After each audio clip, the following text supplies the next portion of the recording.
அங்கீகாரத்திற்காக எழுத வேண்டும் என்ற எண்ணம் எனக்கு தோன்றுகிறதோ அந்த புள்ளியில் நான் எழுதுவதை நிறுத்தி விடுவேன். ஒரு கொரிய பெண் சைவமாக மாறுகிறார்.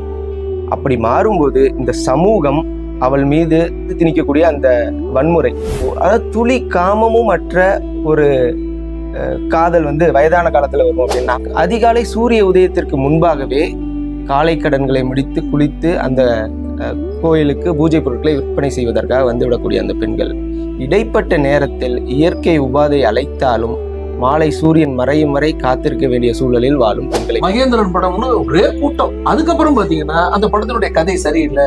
தினத்தந்தி என்ன எழுதிட்டாங்கன்னா, இது பெண்கள் விரும்பாத ஒரு கதையாக இருக்கு. அந்த படம் மிகப்பெரிய தோல்வி படம்.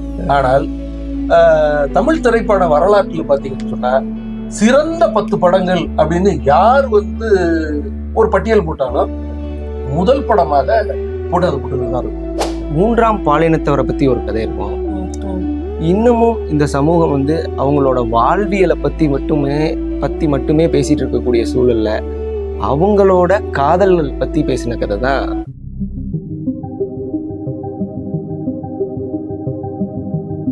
அனைவருக்கும் முதற்கண் அன்பு கலந்த வணக்கம். அங்குசம் சமூக நல அறக்கட்டளை யாவரும் கீழீர் தமிழியல் பொதுமேடையை தொடர்ந்து நடத்தி வருகிறது. அந்த நிகழ்வில் இன்றைய படைப்பாளர் அரங்கத்திற்கு வருகை தந்துள்ள அனைவருக்கும் அங்குசம் சமூக நல அறக்கட்டளை சார்பில் வணக்கங்களை தெரிவித்துக் கொள்கிறோம். இன்றைய படைப்பாளர் அரங்கத்திற்கு வருகை தந்து சிறப்பு சேர்த்திருப்பவர் சிறுகதை படைப்பாளர் ப. ஏகரசி தினேஷ் அவர்கள். இவருடைய இயற்பெயர் தினேஷ் பாபு. இவர் சிறுகதைகளை எழுதி படைத்து ஒரு 4 நூல்களை அவர் வெளியிட்டிருக்கிறார். கூடாரம் மறுத்த கல்யாணம், இடர்களையாய், உடல் தீண்டும் தழல், பிசி என்ற நூல்களை அவர் படைத்து வெளியிட்டிருக்கிறார்.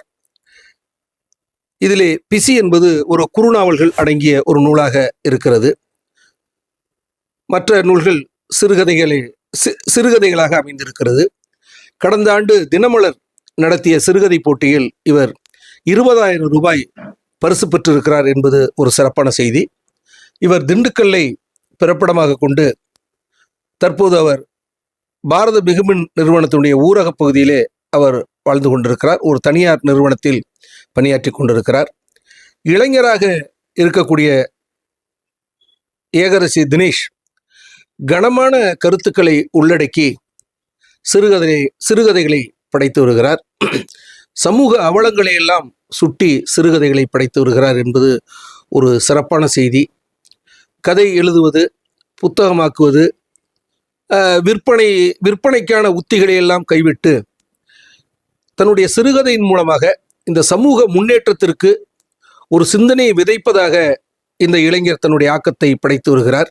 அதிலே குறிப்பாக இடர்களையாய் என்ற அந்த சிறுகதை என்பது திண்டுக்கல் மாவட்டத்தில் கிராமப்புறங்களிலே வாழக்கூடிய பெண்கள் காலை பொழுதில் தங்களுடைய இயற்கை உபாதையை கழிப்பதற்கு அவர்கள் எந்த அளவுக்கு கஷ்டப்பட்டு கொண்டிருக்கிறார்கள், அந்த கஷ்டத்தோடு வாழ்ந்து கொண்டிருக்கிறார்கள் என்பதை மையப்படுத்தி அந்த கதை எழுதியிருப்பது சிறுகதை உலகில் ஒரு அதிர்ச்சியை ஏற்படுத்தியது.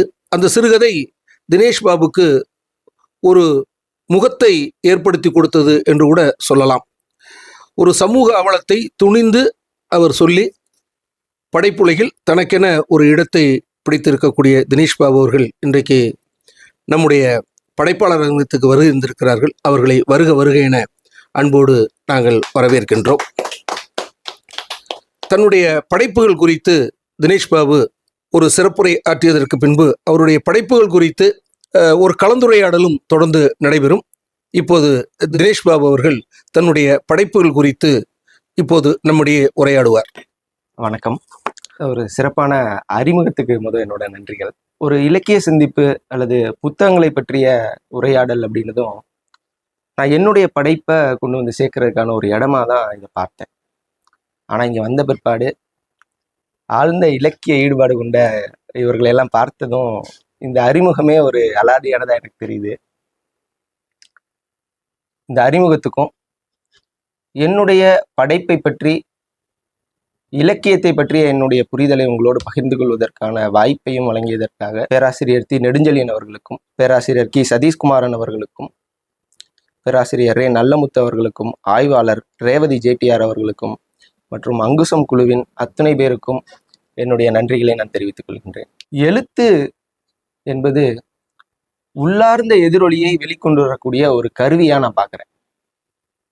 நமது அனுபவங்கள், சிந்தனைகள், கோட்பாடுகள், ஏமாற்றங்கள் இப்படி ஒன்றோடொன்று பின்னி பிணைந்து விவாதித்து கொண்டிருக்கக்கூடிய அந்த விவாதத்தை படிமப்படுத்துவதற்கான ஒரு காரணியா நான் எழுத்தை பார்க்குறேன். இப்படிப்பட்ட எழுத்து எனக்கு எப்படி உருவானது? பல எழுத்தாளர்களைப் போல பள்ளி கல்லூரி நாட்களிலேயே எழுதத் தொடங்கிய எழுத்தாளன் நான் அல்ல. ஆனால் வாசிக்க தொடங்கியவன். எங்கள் ஊரில் இருக்கக்கூடிய ஒரு மாவட்ட மைய நூலகத்திற்கு என்னுடைய அப்பா என்னை அழைத்து சென்று இந்த வாசிப்பு உலகத்திற்கு என்னை பழக்கும்போது என்னுடைய வயது 8. அன்றிலிருந்து இன்று வரை நான் தொடர்ந்து பல எழுத்தாளர்களுடைய புத்தகங்களை வாசித்து வருகிறேன். பிற எழுத்தாளர்களுடைய புத்தகத்தை வாசிக்காத ஒரு நபரால் சிறந்த எழுத்தாளனாக உருவாகவே முடியாது என்பது என்னுடைய ஆழமான நம்பிக்கை. சரியானது. அந்த வகையில் என்னுடைய எழுத்து என்பது என்னுடைய வாசிப்பின் நீட்சி என்றே நான் பார்க்கின்றேன். சரி, இந்த எழுத்து எதற்காக? நான் எதற்காக இந்த எழுத்தை தொடர்ந்து பற்றி கொள்ள வேண்டும்? இந்த கேள்வியை நான் எனக்குள்ளாக பல முறை கேட்டதுண்டு. ஒரு 5-6 வருடங்களுக்கு முன்பு நான் எழுத தொடங்கிய காலகட்டத்தில் என்னோடு தொடர்ந்து பயணித்த, இன்றும் பயணித்து கொண்டிருக்கக்கூடிய எனது வாழ்வில் தவிர்க்க முடியாத ஒரு நபர், அவரிடம் நான் எழுதிய ஒரு 2 கவிதைகளை கொடுத்து அவரை வாசிக்க சொன்னேன். அவர் அதற்கு எனக்கு கொடுத்த முதல் விமர்சனம், என்ன ஸ்கூல் பையன் மாதிரி உட்காந்து கவிதை எழுதிட்டு இருக்க, போய் காசு பணம் சம்பாதிக்கிற வழியை பாரு, வேலையை பாரு என்பதுதான் அவர் எனக்கு கொடுத்த முதல் விமர்சனம். என் எழுத்துக்கு கிடைத்த முதல் விமர்சனம் அதுதான். அந்த கவிதைகள்ல ஒரு கவிதை ஒரு கவிதை போட்டியில முதல் பரிசையும், இன்னொரு கவிதை கணையாளி இதழ்லையும் வெளிவந்தது. அதற்கு பிற்பாடு தொடர்ந்து பல கவிதைகள், சிறுகதைகள், கட்டுரைகள், குறுநாவல்கள், நாவல்கள் என்று தொடர்ந்து நான் எழுதி கொண்டிருந்தாலும் இந்த பாராட்டும் அவமானமும் மாறி மாறி தொடர்ந்து கொண்டே இருந்தது. சரி, இவ்வளவுக்கும் மத்தியில இந்த எழுத்தை நான் ஏன் தொடர்ந்து பற்றி கொண்டிருக்கிறேன்?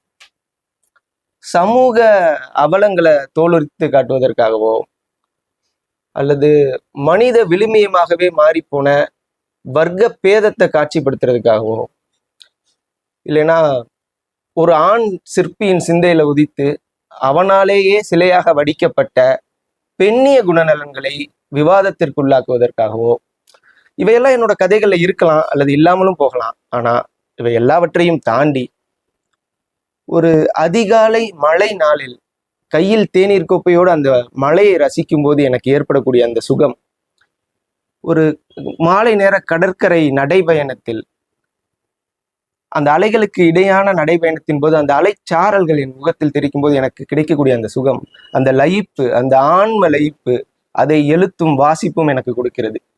ஆம், அதற்காகவே எழுதுகிறேன், எனக்காகவே எழுதுகிறேன். எந்த ஒரு புள்ளியில் அங்கீகாரத்திற்காக எழுத வேண்டும் என்ற எண்ணம் எனக்கு தோன்றுகிறதோ அந்த புள்ளியில் நான் எழுதுவதை நிறுத்தி விடுவேன். எழுத்து ஆக்கத்திற்கு மட்டுமே, அளவிடுவதற்கு அல்ல என்பது என்னுடைய ஆழமான கருத்து. இன்று பல எழுத்தாளர்கள் அவர்களுடைய கதைகளாலேயே அடையாளப்படுத்தப்படுகிறார்கள். ஆனால் அவற்றையெல்லாம் தாண்டி அந்த எழுத்தாளர்களுக்கு வேறு சில கதைகள் மனதிற்கு மிகவும் நெருக்கமான கதைகளாக இருக்கும். அது வாசகர்களால் சரியாக புரிந்து கொள்ளப்படாமலோ அல்லது வேறு விதமாக வேறு கோணத்தில் புரிந்து கொள்ளப்பட்டிருக்கலாம். பொதுவாகவே ஒரு படைப்பாளியினுடைய சந்திப்பு ஏன் அவசியம் என்று நான் நினைக்கிறேன் என்றால், அந்த படைப்பாளியினுடைய கோணத்தை புரிந்து கொள்வதற்காக. வாசிக்கக்கூடிய ஒரு படைப்பு வாசிக்கக்கூடிய ஒவ்வொருவருக்கும் ஒவ்வொரு விதமான கோணத்தையும் பார்வையையும் கொடுக்கும் என்பது நிதர்சனம்தான் என்றாலும், அந்த படைப்பாளியினுடைய பார்வையை நாம் புரிந்து கொள்வதற்கு அந்த படைப்பாளியினுடனான சந்திப்பு அவசியம் என்பது என்னுடைய கருத்து. அப்பொழுதுதான் அந்த படைப்பாளியினுடைய கோணத்தையும் நம்மால் சுவைத்து அந்த கதையை நாம் மகிழ்வாக தொடர்ந்து வாசிக்க முடியும். அந்த வகையில் என்னுடைய பார்வை என்ற ரீதியில் என்னுடைய படைப்புகளில் சிலவற்றை நான் உங்களோடு பகிர்ந்து கொள்ள வேண்டும் என்று எண்ணும்போது முதன்மையானதாக நான் நினைப்பது முகங்கள் என்ற ஒரு குறுநாவல். இந்த கதை இப்படி தொடங்குகிறது. ஒரு கடற்கரையோரத்தில் மலைச்சாரல்களுக்கு மத்தியே குடையை பிடித்து கொண்டு கீழே ஒருவன் அமர்ந்து ஏதோ ஒன்றை வரைந்து கொண்டிருக்கிறான். சரி, அவன் என்ன வரைந்து கொண்டிருக்கிறான் என்று அறிய சென்று பார்க்கும்போது ஒரு வண்ண முகம், ஆரஞ்சு நிறத்தில் இருக்கக்கூடிய ஒரு முகத்தை அவன் வரைந்து கொண்டிருக்கிறான். அந்த முகத்திற்கு கீழே ஒரு இசை குறிப்பு ஒன்று இருக்கிறது. அதை நாம் பார்த்து கொண்டு இருக்கும்போதே அவனுடைய பார்வை நம்மீது விழுகிறது. நம்மை பார்த்த மாத்திரத்தில் அவன் வேறு ஒரு காகிதத்தை எடுத்து வேறு ஏதோ ஒன்றை வரைய தொடங்குகிறான். அது வேறு ஒரு முகம், வேறு ஒரு வண்ணம். அந்த முகம் நீல நிறத்தில் இருக்கிறது. அதற்கு கீழும் ஒரு இசை குறிப்பு ஒன்றை அவன் எழுதுகிறான். இதை முடித்ததும் எங்கோ தூரத்தில் பறந்து கொண்டிருக்கக்கூடிய சில பறவைகளை பார்த்து, அதன் கீச்சு சத்தம் கூட நமக்கு கேட்காத தூரத்தில் பறந்து கொண்டிருக்கக்கூடிய அந்த பறவைகளை பார்த்து ஏதோ ஒரு இசை கச்சேரியில் அந்த இசைக்கு ஏற்ப தாளமிடுவதைப் போல தலையை அசைத்து அசைத்து ரசித்து கொண்டிருந்தவன் மீண்டும் ஒரு காகிதத்தை எடுத்து வேறு ஏதோ ஒன்றை வரைய தொடங்குகிறான். அது என்னவென்று பார்த்தோமே ஆனால் அது வேறு ஒரு முகம், வேறு ஒரு வண்ணம், அதற்கு கீழே வேறு ஒரு இசை குறிப்பு இருக்கிறது. சரி, இவனது இந்த வண்ண முகத்திற்கும் இசை குறிப்புக்கும் அவன் பார்க்கக்கூடிய அந்த காட்சிகளுக்குமான தொடர்பு என்ன? இந்த கதை இதை தொடர்ந்து பேசி இறுதியில் அந்த முடிச்சு அவிழ்க்கப்படும் போது இந்த உலகமே ஒரு வண்ண ஓவியமாகவும் அது நம்மை தன்னுள் ஸ்வீகரித்து கொண்டு இசை கச்சேரியை தொடங்குவதாகவும் இந்த கதை நிறைவடைகிறது. சரி, இந்த கதையில் நான் சொல்ல வருவது என்ன? அதற்கு முன்பாக இந்த கதையினுடைய கரு எனக்கு உருவானது சற்று சுவாரஸ்யமான விஷயம். அதை நாம் பார்த்து விடுவோம். ரஷ்ய ஓவியர் திரு கண்டன்ஸ்கி அவர்களை பற்றி நான் படித்து கொண்டிருக்கும் போது ஒரு சுவாரஸ்யமான தகவலை நான் கடந்து வருகிறேன். அதாவது அவர் ஒரு வண்ணத்தை பார்க்கும்போது ஒரு இசைக்கருவியின் ஒளியையும் சேர்த்தே உணர்வாராம். அதாவது ஒரு மஞ்சள் வண்ணத்தை அவர் பார்க்கும்போது அவருடைய செவிகளுக்கு ட்ரம்ஸ் ஒளியும் கேட்குமாம். இதை நாம் இப்படி புரிந்து கொள்வோம். நான் ஒரு இளையராஜா பாடல் கேட்கிறேன் என்றால் எனக்கு ஒரு பிரியாணியினுடைய மனமும் சேர்ந்தே என்னால் நுகரப்படுவது, அல்லது எழுத்தையும் எண்ணையும் சேர்த்து உணர முற்படுவது. ஆ என்ற எழுத்தை நான் பார்க்கிறேன் என்றால் 10 என்ற எண்ணையும் சேர்த்தே என்னால் உணரப்படுவது. அம்மா என்ற வார்த்தையை நான் பார்த்தால் அந்த எழுத்துக்களின் கூட்டுத்தொகையை என்னால் சொல்ல முடியும். இதற்கு சினஸ்தீசியா என்று பெயர். இதை சிலர் குறைபாடு என்று சொல்கிறார்கள். அதாவது நமது மூளைக்கு சென்ஸ் ஆர்கன்ஸ் கொடுக்கக்கூடிய தகவல்கள் தனித்தனியாகவே மூளையால் உணரப்படும். ஆனால் இந்த சினஸ்தீசிஸ்டுகள் அவர்களுடைய மூளை வெவ்வேறு சென்ஸ் ஆர்கன்ஸ் கொடுக்கக்கூடிய உணர்வுகளை பிணைத்து உணர முற்படுகிறது. மருத்துவர்கள் இதை ஒரு மருத்துவ நிலை என்றோ அல்லது கோட்பாடு என்ற ரீதியிலேயோ கடந்து செல்கின்றனர். இதை நான் வாசிக்கும் போது இந்த சினஸ்தீசியாவை என்னுடைய கதைக்கு நான் பயன்படுத்திக் கொள்கிறேன். அந்த வண்ண முகங்களை வரைபவன் இசையையும் வண்ணத்தையும் அவன் பார்க்கும் காட்சியையும் ஒன்றாக பிணைத்து முகங்களாக வரைகிறான். சரி, இதில் நான் சொல்ல வருவது என்ன என்றால், இந்த உலகில் நாம் மகிழ்வாய் வாழ்வதற்கு வேறு ஒரு நபரோ அல்லது ஒரு கம்பேனியனோ எதுவும் தேவையில்லை. இந்த உலகமே நம்மை மகிழ்வாய் வைத்திருப்பதற்காகத்தான். எப்படி எழுத்தும் வாசிப்பும் என்னை பேரானந்தத்திற்கு உள்ளாக்குகிறதோ அதுபோல அவனை பேரானந்தத்திற்கு உள்ளாக்கக்கூடிய அந்த வண்ணமும் இசையுமாய் அவன் உலகை பார்க்கிறான். அந்த பார்வை மொத்தத்தையும் ஒரு உருவமாக, ஒரு முகமாக வடிக்கிறான். எனவே நாம் மகிழ்வாய் வாழ்வதற்கு வேறு எதுவும் தேவையில்லை, இந்த உலகமே நம்மை மகிழ்வாய் வைத்திருப்பதற்காகத்தான் என்ற புரிதலோடு எழுதப்பட்டதுதான் இந்த கதை. இப்ப நிறைய எழுத்தாளர்கள் கதையை படித்து நீங்க வந்து ஒரு பாதிப்பு, அது உள்வாங்குற போது ஏற்படுகிற அந்த பாதிப்பின் விளைவாக நீங்க வந்து பல்வேறு படைப்புகளை படித்திருப்பதா சொல்றீங்க. அப்படி எந்த எழுத்தாளருடைய படைப்பு வந்து உங்களை ஒரு தாக்குறவு செய்ய வைத்து உங்களை எழுத தூண்டியது அப்படின்னா எந்த எழுத்தாளருடைய எழுத்துன்னு சொல்லலாம்? ஒரு குறிப்பிட்ட இவர் தான் என்று சொல்வதை விட பல எழுத்தாளர்கள், ஒவ்வொருவரிடமிருந்தும் நான் ஏதாவது ஒன்றை நிச்சயமாக கற்றுக்கொள்கிறேன். குறிப்பாக சிலரை சொல்ல வேண்டும் என்று விரும்பினால், சமீபத்தில் நோபல் பரிசு வாங்கிய கொரிய எழுத்தாளர் ஹாங்காங் அவர்களை குறிப்பிடலாம். அதாவது ஒரு எழுத்தாளனுடைய பார்வை எப்படி இருக்க வேண்டும் என்பதை நாம் அவரிடமிருந்து நான் கற்றுக்கொள்கிறேன். அவருடைய ஒரு நாவல் தி வெஜிடேரியன் என்ற ஒரு நாவல். ஒரு கொரிய பெண் சைவமாக மாறுகிறாள். அப்படி மாறும்போது இந்த சமூகம் அவள் மீது திணிக்கக்கூடிய அந்த வன்முறை, நான் ஒரு எழுத்தாளனாக அதை தான் அதிகமாக பேசியிருப்பேன். ஆனால் அவர் அதை பதிவு செய்கிறார். ஆனால் அதை இலகுவாக கடந்து போகிறார். ஆனால் அவர் கதை முழுவதும் பேசுவது என்னவென்றால், அப்படி சைவமாக மாறும்போதும் மாறுவதற்கு முன்னாலும் அந்த பெண்ணுக்கு இருந்த உளவியல் பிரச்சனைகளை, அவளது போராட்டத்தை அவர் அந்த கதை முழுவதும் பதிவு செய்கிறார். ஒரு எழுத்தாளனுடைய பார்வை எப்படி இருக்க வேண்டும் என்பதை நான் திரு ஹாங்காங் அவர்களிடமிருந்து கற்றுக்கொள்கிறேன். அடுத்ததாக திரு ராகுல் சங்கரத்தை என்ன சொல்லலாம், வோல்கா டு கங்கை என்ற நாள். ஒரு கதையை எழுத வேண்டும் என்றால் அதற்கு எவ்வளவு பிரயத்தனப்பட வேண்டியிருக்கிறது, எவ்வளவு முயற்சிகள் தேவை இருக்கிறது. ஆனால் அவர் இருந்த இடத்தில் எவ்வளவு இன்ஃபர்மேஷன்களுடன் ஒரு கதையை எழுதுகிறார் என்றால் அவருடைய வாசிப்பு எப்படிப்பட்டதாக இருக்கும். ஒரு எழுத்தாளனுக்கு வாசிப்பு எவ்வளவு முக்கியம் என்பதை நான் அவரிடமிருந்து கற்றுக்கொள்கிறேன். சாங்குருத்தியான பத்தி ஒரு தகவல், அவருக்கு 36 மொழிகள் தெரியும். 36 மொழிகள்ல எழுத, படிக்க, பேச அவருக்கு தெரியும் என்பது ஒரு கூடுதலான தகவல். நான் ஒரு ஆங்கில கட்டுரையில படிக்க 3 dozen லாங்குவேஜஸ் அப்படின்னு போட்டிருந்தாங்க. எனக்கு ஆரம்பத்துல புரியல, 3 dozen லாங்குவேஜஸ். அப்புறமேட்டுதான் டசன்னா 12 அப்படின்னு சொல்லி 36 மொழிகள் தெரிந்த ஒரு ராகுல் சாகர். ஒரு 3 பெண்கள் ஒரு கோவிலுக்கு அருகிலேயே வசிக்கக்கூடிய, அந்த கோயிலில் இருக்கக்கூடிய கடவுளுக்கு தேவையான பூஜை பொருட்களை விற்பனை செய்யக்கூடிய வேலை செய்யக்கூடிய 3 பெண்கள். அதிகாலை சூரிய உதயத்திற்கு முன்பாகவே காலை கடன்களை முடித்து குளித்து அந்த கோயிலுக்கு பூஜை பொருட்களை விற்பனை செய்வதற்காக வந்துவிடக்கூடிய அந்த பெண்கள், இடைப்பட்ட நேரத்தில் இயற்கை உபாதை அழைத்தாலும் மாலை சூரியன் மறையும் வரை காத்திருக்க வேண்டிய சூழலில் வாழும் பெண்களை பற்றியதுதான் அந்த கதை. இந்த கதையோட கரு எனக்கு உருவானது ஒரு சுவாரஸ்யமான விஷயம்.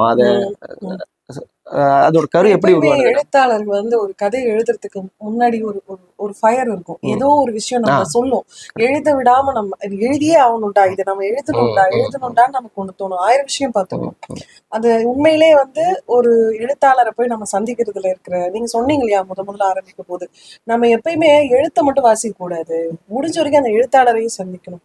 அந்த எழுத்தாளரை சந்திக்கும் போது நமக்கு கிடைக்கிற அந்த முதல் விஷயம், ஏன் நான் அதை எழுதுனேன்னா அப்படிங்கிற அந்த இது இருக்கு இல்லையா. நீங்க முதல் அந்த கதை சொல்லும் போதும் அந்த ஏன்னு சொன்னீங்க, உண்மையில அதுதான் உண்மையான ஆர்வமா இருக்கு. நீங்க சொல்ல போறதுதான் எது என்ன எழுத வச்சு. இந்த கதைய, அது இடர்களையாய் கதை ஒரே நாள்ல ஒரே நேரத்துல ஒரு குறிப்பிட்ட கோயிலுக்கு போகக்கூடிய வழக்கம் கொண்ட பலருள் நானும் ஒருவனாக இருந்த காலம்.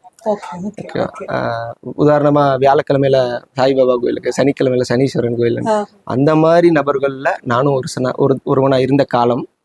ஒரு மாலை மசங்கிய நேரம், அந்த கோயிலுக்கு செல்வதற்கு முன்பாக இருந்த சாலை, அந்த சாலையில என்னோட வாகனத்தோட முகப்பு ஒளி கடந்து போறதுக்காக 2 பக்கமும் எழுந்து நின்று தலை குனிந்து வெட்கி நின்று அந்த பெண்களை பார்த்து அந்த ஒரு நொடியில் உருவானதுதான் இந்த கதை.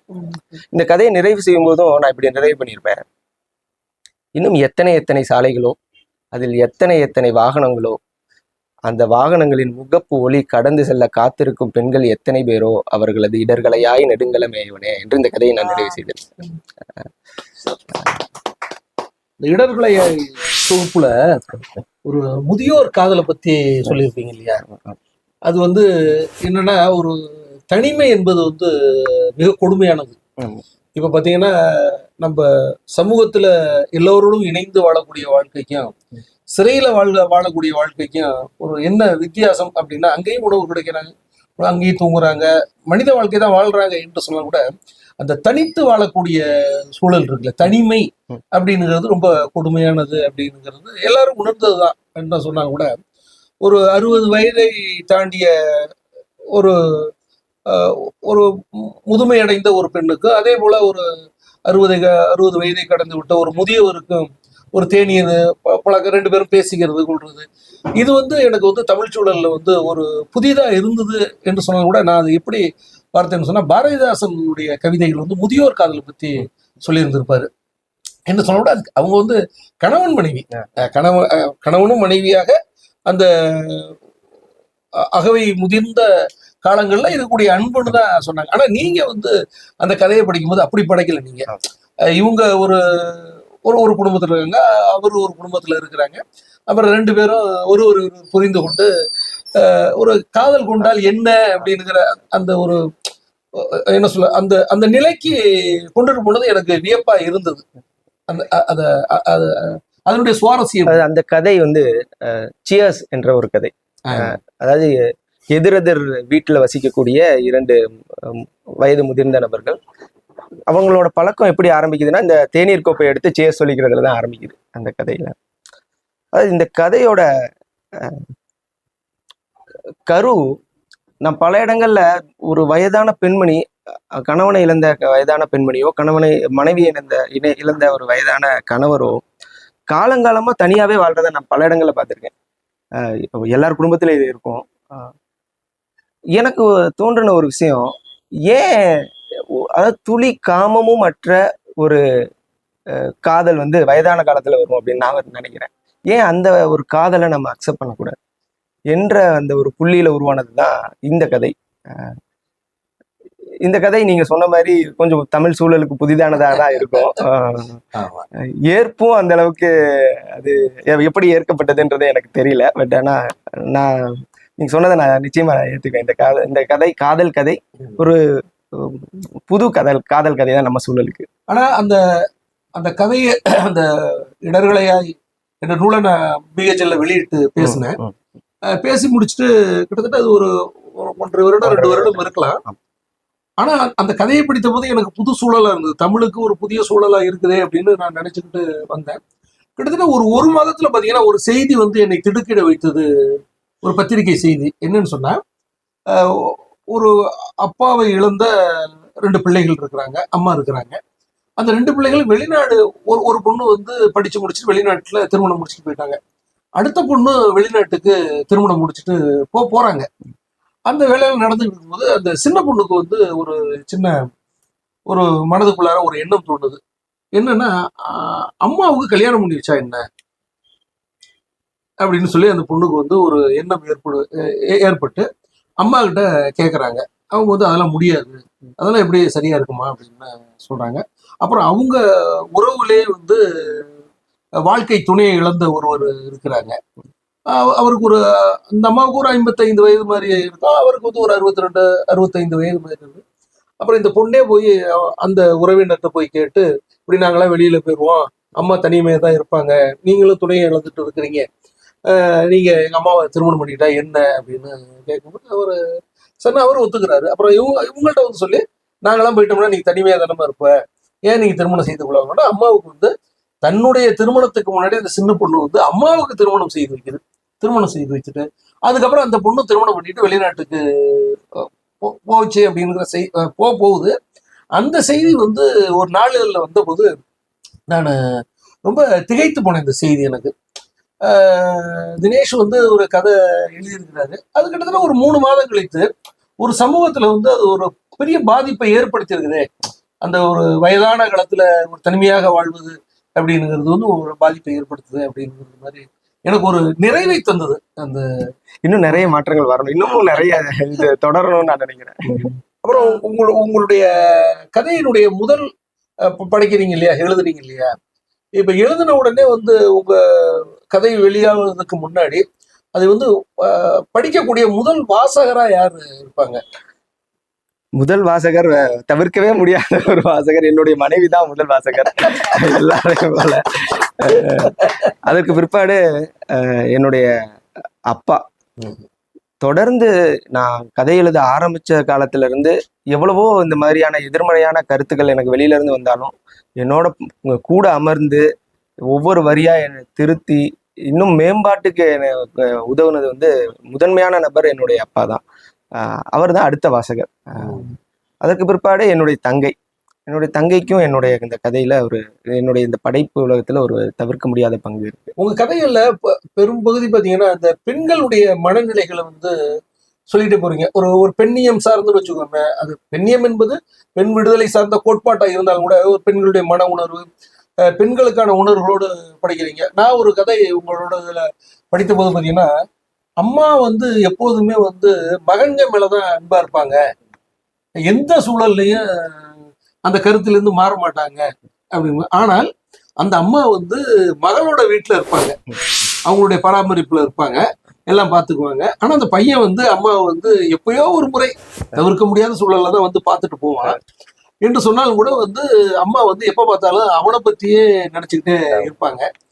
அவங்க ஒரு மரணம் அடையக்கூடிய தருவாயில வந்து தன் பெண்ணுகிட்ட வந்து ஒரு சின்ன ஒரு பொட்டியோ என்னமோ ஒண்ணு வந்து கொடுத்துட்டு, இதை வந்து என்னுடைய மரணத்துக்கு பின்னாடி அவன்கிட்ட கொடுத்துரு, ஏன்னா அவன் அடிக்கடி பார்க்க வரமாட்டான்னு சொல்லிட்டு சொல்லிடுறாங்க. அதுக்கப்புறம் அவங்க மரணம் அடைந்துடுறாங்க. அப்புறம் அந்த பெண்ணு வந்து சரி தம்பிக்கிட்ட வந்து கொடுக்க சொல்லி, அம்மா அப்படி என்னதான் வச்சிருக்கிறாங்க அப்படின்னு பார்த்தா அதுல ஏதோ ஒரு மோதிரமோ செயினோ, அந்த கதை வந்து செயினோ இருந்ததாகவும். அப்போ வந்து அந்த பொண்ணுக்கு வந்து ஒரு மனநிலை என்னன்னா, நம்ம வந்து அம்மா வந்து பார்க்கிறோம், பராமரிக்கிறோம், ஆனா பையனுக்கு தான் எல்லாமே போய் சேரணும்னு நினைக்கிறாங்களே இந்த அம்மா அப்படிங்கிறது மாதிரி இருந்தது. ஏன்னா ஒரு அம்மாவா ஒரு பெண்ணு, அம்மாவா இருக்கிறவங்களும் ஒரு பெண்ணு தான், அம்மாவுடைய இந்த சிந்தனையை வந்து ஏற்க முடியாமல் தவிக்கக்கூடிய மனநிலை இருக்கிறதும் ஒரு பெண்ணு தான் அப்படிங்கிறது எனக்கு வந்து அந்த இடத்துல வந்து ஒரு மாதிரி இருந்தது. இது நிறைய இடங்கள்ல நடக்கக்கூடிய ஒரு விஷயமா தான் இன்னைக்கு இருக்கு. அந்த கதை வந்து அம்மா பங்கு என்ற ஒரு சிறுகதை. அந்த கதையை பத்தி நான் ஒரு சின்ன பிரீஃப். ஒரு பெண் வந்து ஒரு அப்பா, அம்மா, அண்ணன், தங்கை, 4 பேர் வசிக்கக்கூடிய அந்த குடும்பம்.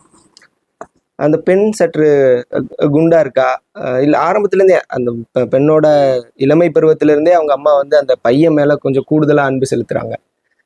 அந்த பெண் வந்து ஏதாவது ஒரு சாப்பாடு சாப்பிட்டாலோ அந்த தட்டை எடுத்து கொண்டு போய் போட்டு கழுவ வேண்டியது அந்த பெண்ணோட வேலையா இருக்கு. ஆனால் அவங்க அண்ணனுக்கு அப்படி இல்லை, அவன் அங்கேயே தட்டிலே கை கழுவிட்டு அப்படி தள்ளி உட்காந்துக்குவான். இது வந்து பல இடங்கள்ல நான் பார்த்தது. இது அப்படியே தொடர்ந்து வருது. அந்த பெண்ணோட திருமணத்துக்கு பிறகும் அந்த அம்மா வந்து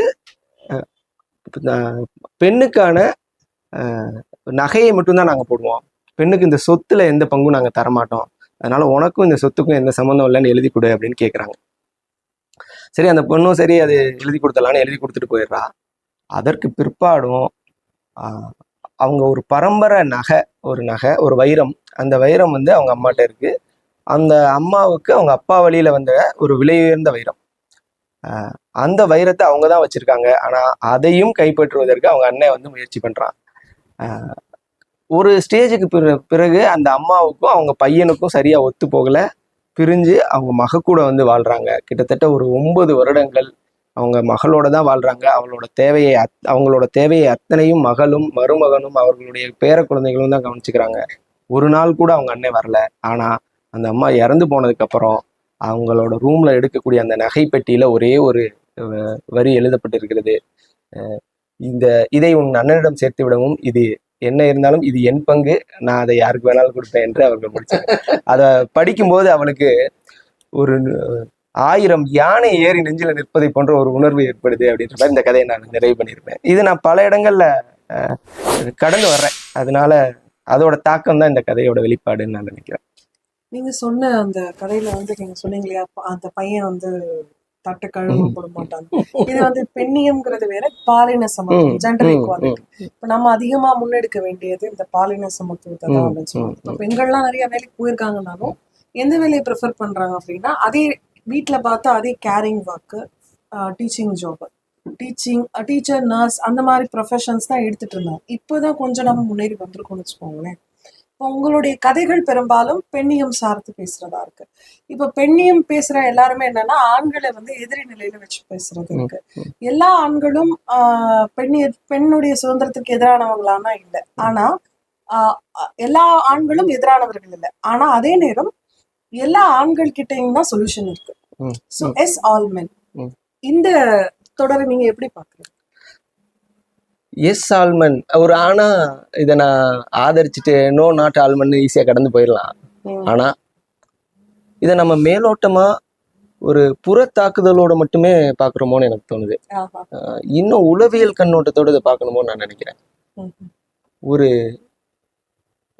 ஒரு ஆண் அவனுக்கு எதிரே நிற்கக்கூடிய ஒரு நபர், அது எதிரேனா எதிராளி அல்ல, ஒரு பேங்க்குக்கே போறான் அப்படின்னா அவனுக்கு எதிர்படக்கூடிய ஒரு நபர் வந்து ஒரு பெண்ணா இருக்காங்க அப்படின்னா அவனுக்கு ஏற்படக்கூடிய அந்த ஈஸ்னஸ், அந்த புள்ளியில இது தொடங்குதுன்னு நான் நினைக்கிறேன்.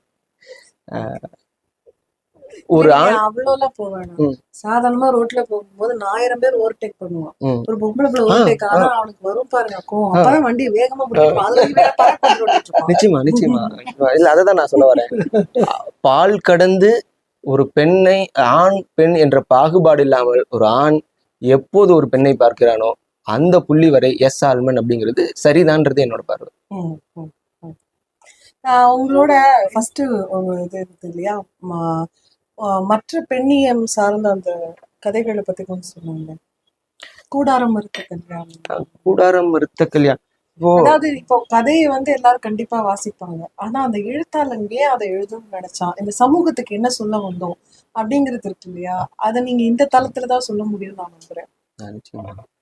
கூடாரம் மறுத்த கல்யாணம் அப்படிங்கிறது ஒரு 3 குறுநாவல்களை கொண்ட ஒரு புத்தகம். ம். அதுல நான் வந்து முதல் கதை வந்து மூன்றாம் பாலினத்தவரை பத்தி ஒரு கதை இருக்கும். ம், ம், இன்னமும் இந்த சமூகம் வந்து அவங்களோட வாழ்வியலை பத்தி மட்டுமே பேசிட்டு இருக்கக்கூடிய சூழல்ல அவங்களோட காதல்கள் பத்தி பேசின கதை தான் இந்த கதை, இந்த குறுநாவல்.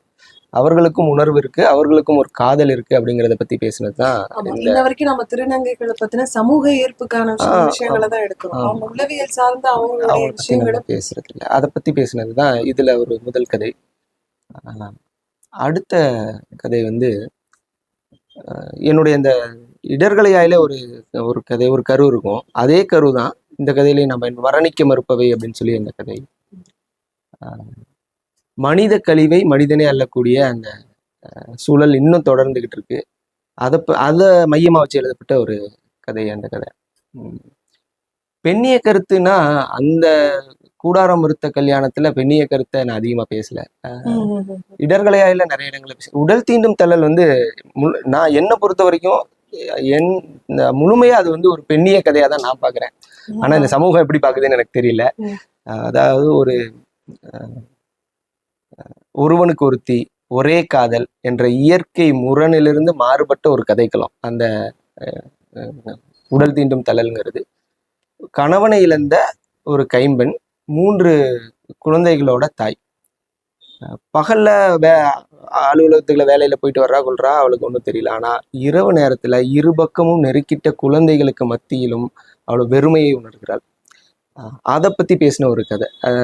ஒரு கைம்பெண் அவளுக்கு வரக்கூடிய காதல், அந்த ப்ரப்போசல்ஸை அவ எப்படி பாக்குறா, தொடர்ந்து அவ எப்படி பயணம் பண்றா, யாரை தேர்ந்தெடுக்கிறா, இல்ல தேர்ந்தெடுக்கிறதுக்கான அவளுடைய அந்த ஈகர்னஸ் எப்படி இருக்கு, இதை பத்தி பேசினதுதான் இது. இது ஒரு நாவல்.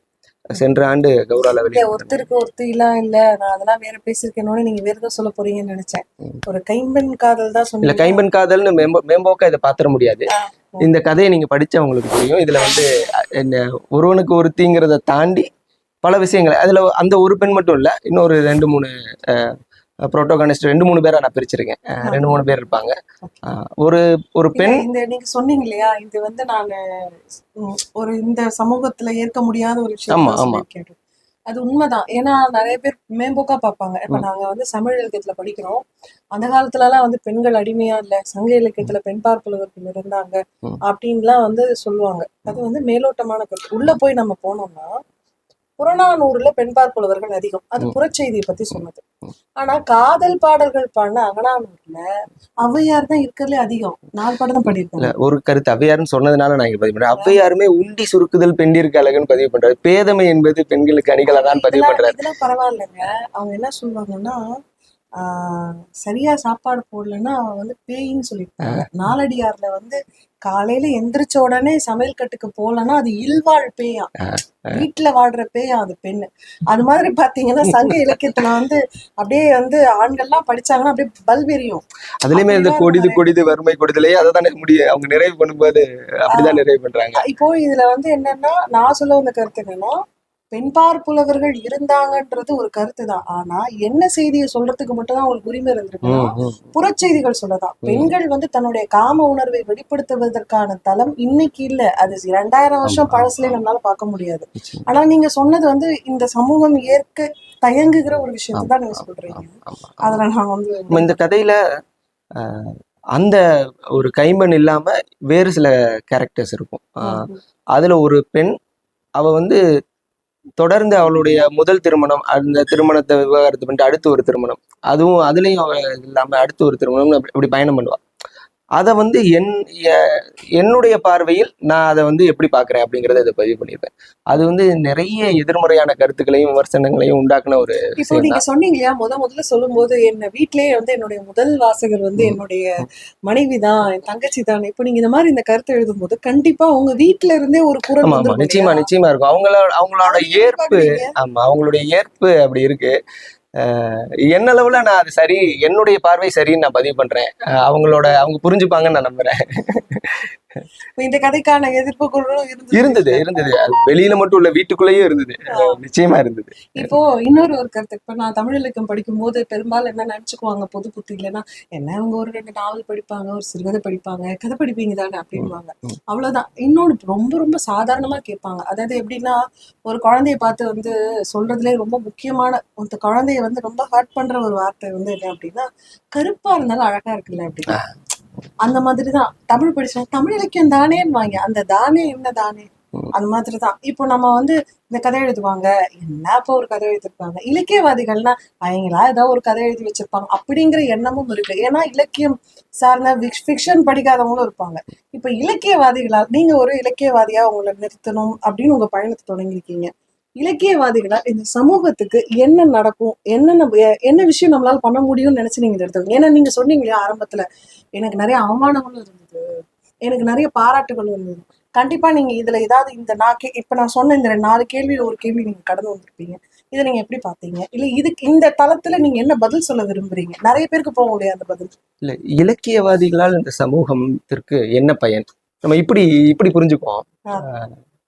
மாங்குடி மருதனாரும் மதுரை காஞ்சியும் இல்லைன்னா மதுரையை நம்ம கொண்டாடக்கூடிய சிறப்பா இருக்கக்கூடிய நாலங்காடியும் அல்லங்காடியும் பத்தி நம்ம தெரிஞ்சிருக்க முடியுமா? இல்ல, நம்ம தெரிஞ்சிருக்கலாம். பகல் நேரத்துல என்னென்ன கடத்தரு இருக்கும், ராத்திரியில என்னென்ன அல்லங்காடி. இப்போ இத பத்தி நம்ம தெரிஞ்சிருக்கோம். நகரம் மதுரைன்னு இப்ப சொல்றோம், அது வந்து 2000 வருஷத்துக்கு முன்னாடி அது இருந்திருக்கு. ஆமா, இது வந்து ஒரு இலக்கியவாதிகள் வரலாற்றோட பதிவாளர்களாகவும் இருக்காங்க. அதுலயும் குறிப்பா நம்ம தமிழ் இலக்கிய வரலாற்றுல இந்த நமக்கு இருக்கக்கூடிய இந்த 2000 வருட இலக்கியத்தை எடுத்தோம்னா பெரும்பான்மையான வரலாறு இலக்கியத்துல இருந்து தான் நம்ம எடுத்திருக்கோம், தமிழ் இலக்கியத்துல பொறுத்த வரைக்கும். ஆமா ஆமா, அதுலயும் குறிப்பா இந்த களப்பிரர்கள் காலத்தை இருண்ட காலம்னு சொல்றாங்க. அதாவது மிகச்சிறந்த இலக்கியங்கள் வந்த ஒரு காலம், அது ஒரு தனி விவாதம், அதுக்கு போவேன். நம்ம அந்த காலத்தோட வரலாறு நம்ம பெரும்பகுதி வந்து இலக்கியத்துல இருந்து தான் எடுக்கிறோம். இலக்கியவாதிகள் வந்து வரலாற்று பதிவாளர்களாகவும் சமூகத்தோட மனசாட்சியாகவும் இருக்காங்கன்னு நான் நினைக்கிறேன். அதை கேட்டு இந்த சமூகம் வந்து அதை தன்னை தகவமைச்சுக்க வேண்டியது இந்த சமூகத்தோட பொறுப்பு. ஆனா இலக்கியவாதிகள் அவர்களுடைய வேலையை தொடர்ந்து செய்து கொண்டே இருக்க வேண்டும் என்பதுதான் என்னுடைய கண்டிப்பா. இந்த கடலியல் ஆய்வாளர் ஒரிசா பாலு பேசும்போது சொல்லுவாரு, தமிழர்களுக்கு வரலாறு இல்லை என்பது ஒரு எவ்வளவு உண்மையோ அந்த அளவுக்கு வந்து அதுல பொய்யும் இருக்குது அப்படின்னு அவர் சொல்லுவாரு. அப்ப என்ன சொல்லுவாருன்னா, நீங்க எல்லாத்தையும் வந்து எழுதப்பட்ட இலக்கியங்களை படிச்சு பாருங்க, தமிழர்களுக்கான வரலாறு இங்கே இருக்கிறது அப்படின்னு. முன்னீர் பழந்தீவு அப்படின்னு ஒரு செய்தி வருது. அந்த முன்னீர் பழந்தீவு வந்து இந்தோனேஷியாவை சுத்தி இன்னைக்கு இருக்குதுன்னு சொல்லி இன்னைக்கு சொல்றாங்க.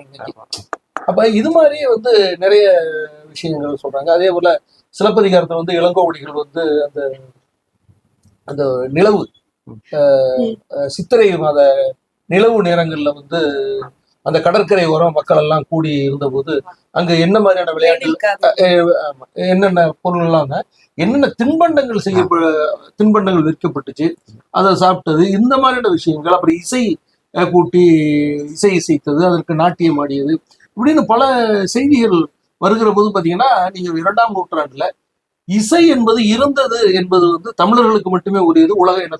உலக இன வரலாற்றுல வேற யாருக்கும் கிடையாது.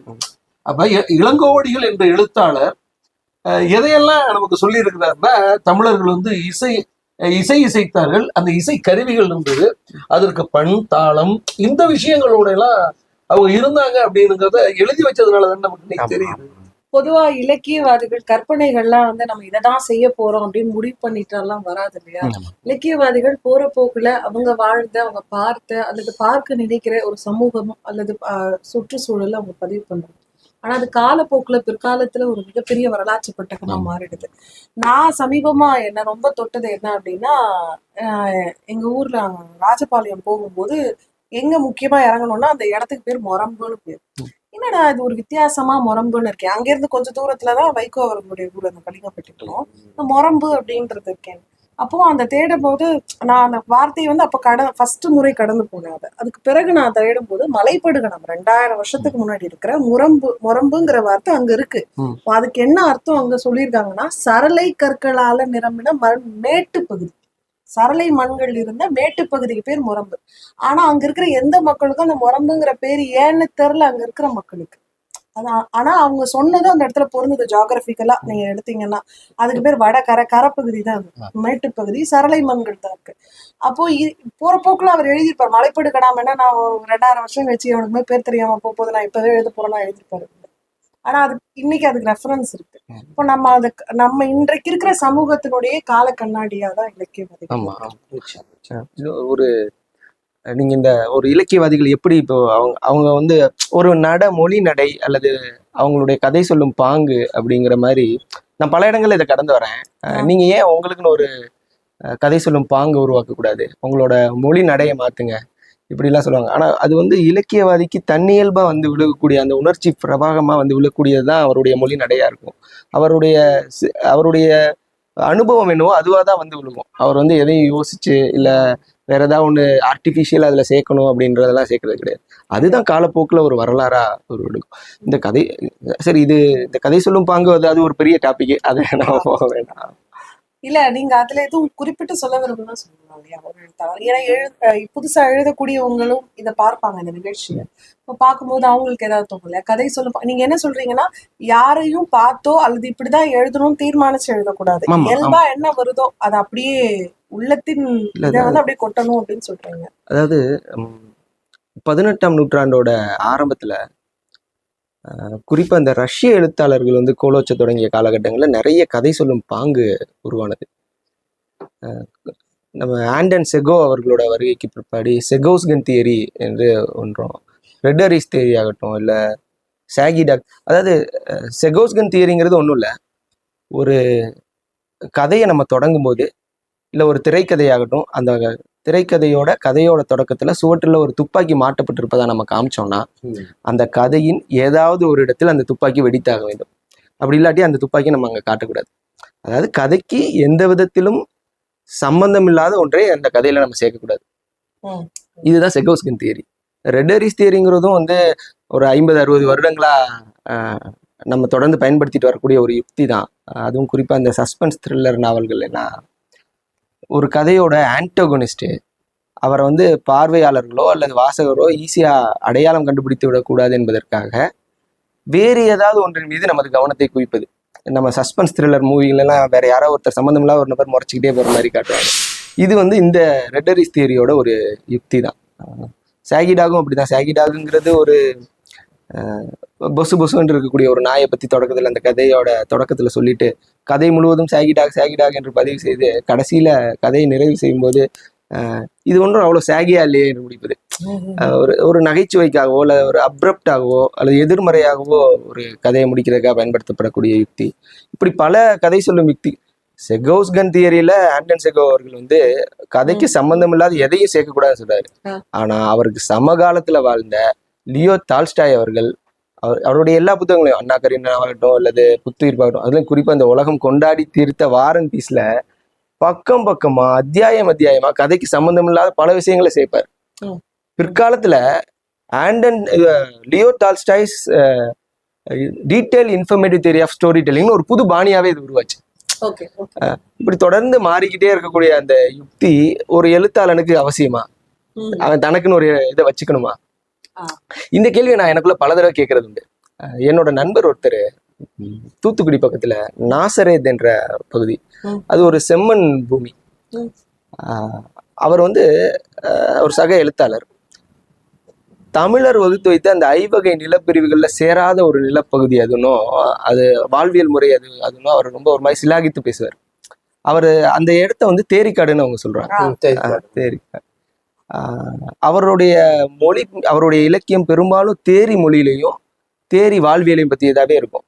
நான் அவர்கிட்ட ஒரு தடவை கேட்டேன், ஏன் நீங்கள் இந்த தேரி வாழ்வியலையே எழுதுறீங்க, தேரி மொழியிலே எழுதுறீங்க, வேற ஏதாவது முயற்சி பண்ணலாமே அப்படிங்கும் போது அவர் சொன்ன பதில், முடியும், நிச்சயமா பண்ணலாம், ஆனால் அது ஒரு ஆன்ம சித்திரவதையாக தான் இருக்கும்.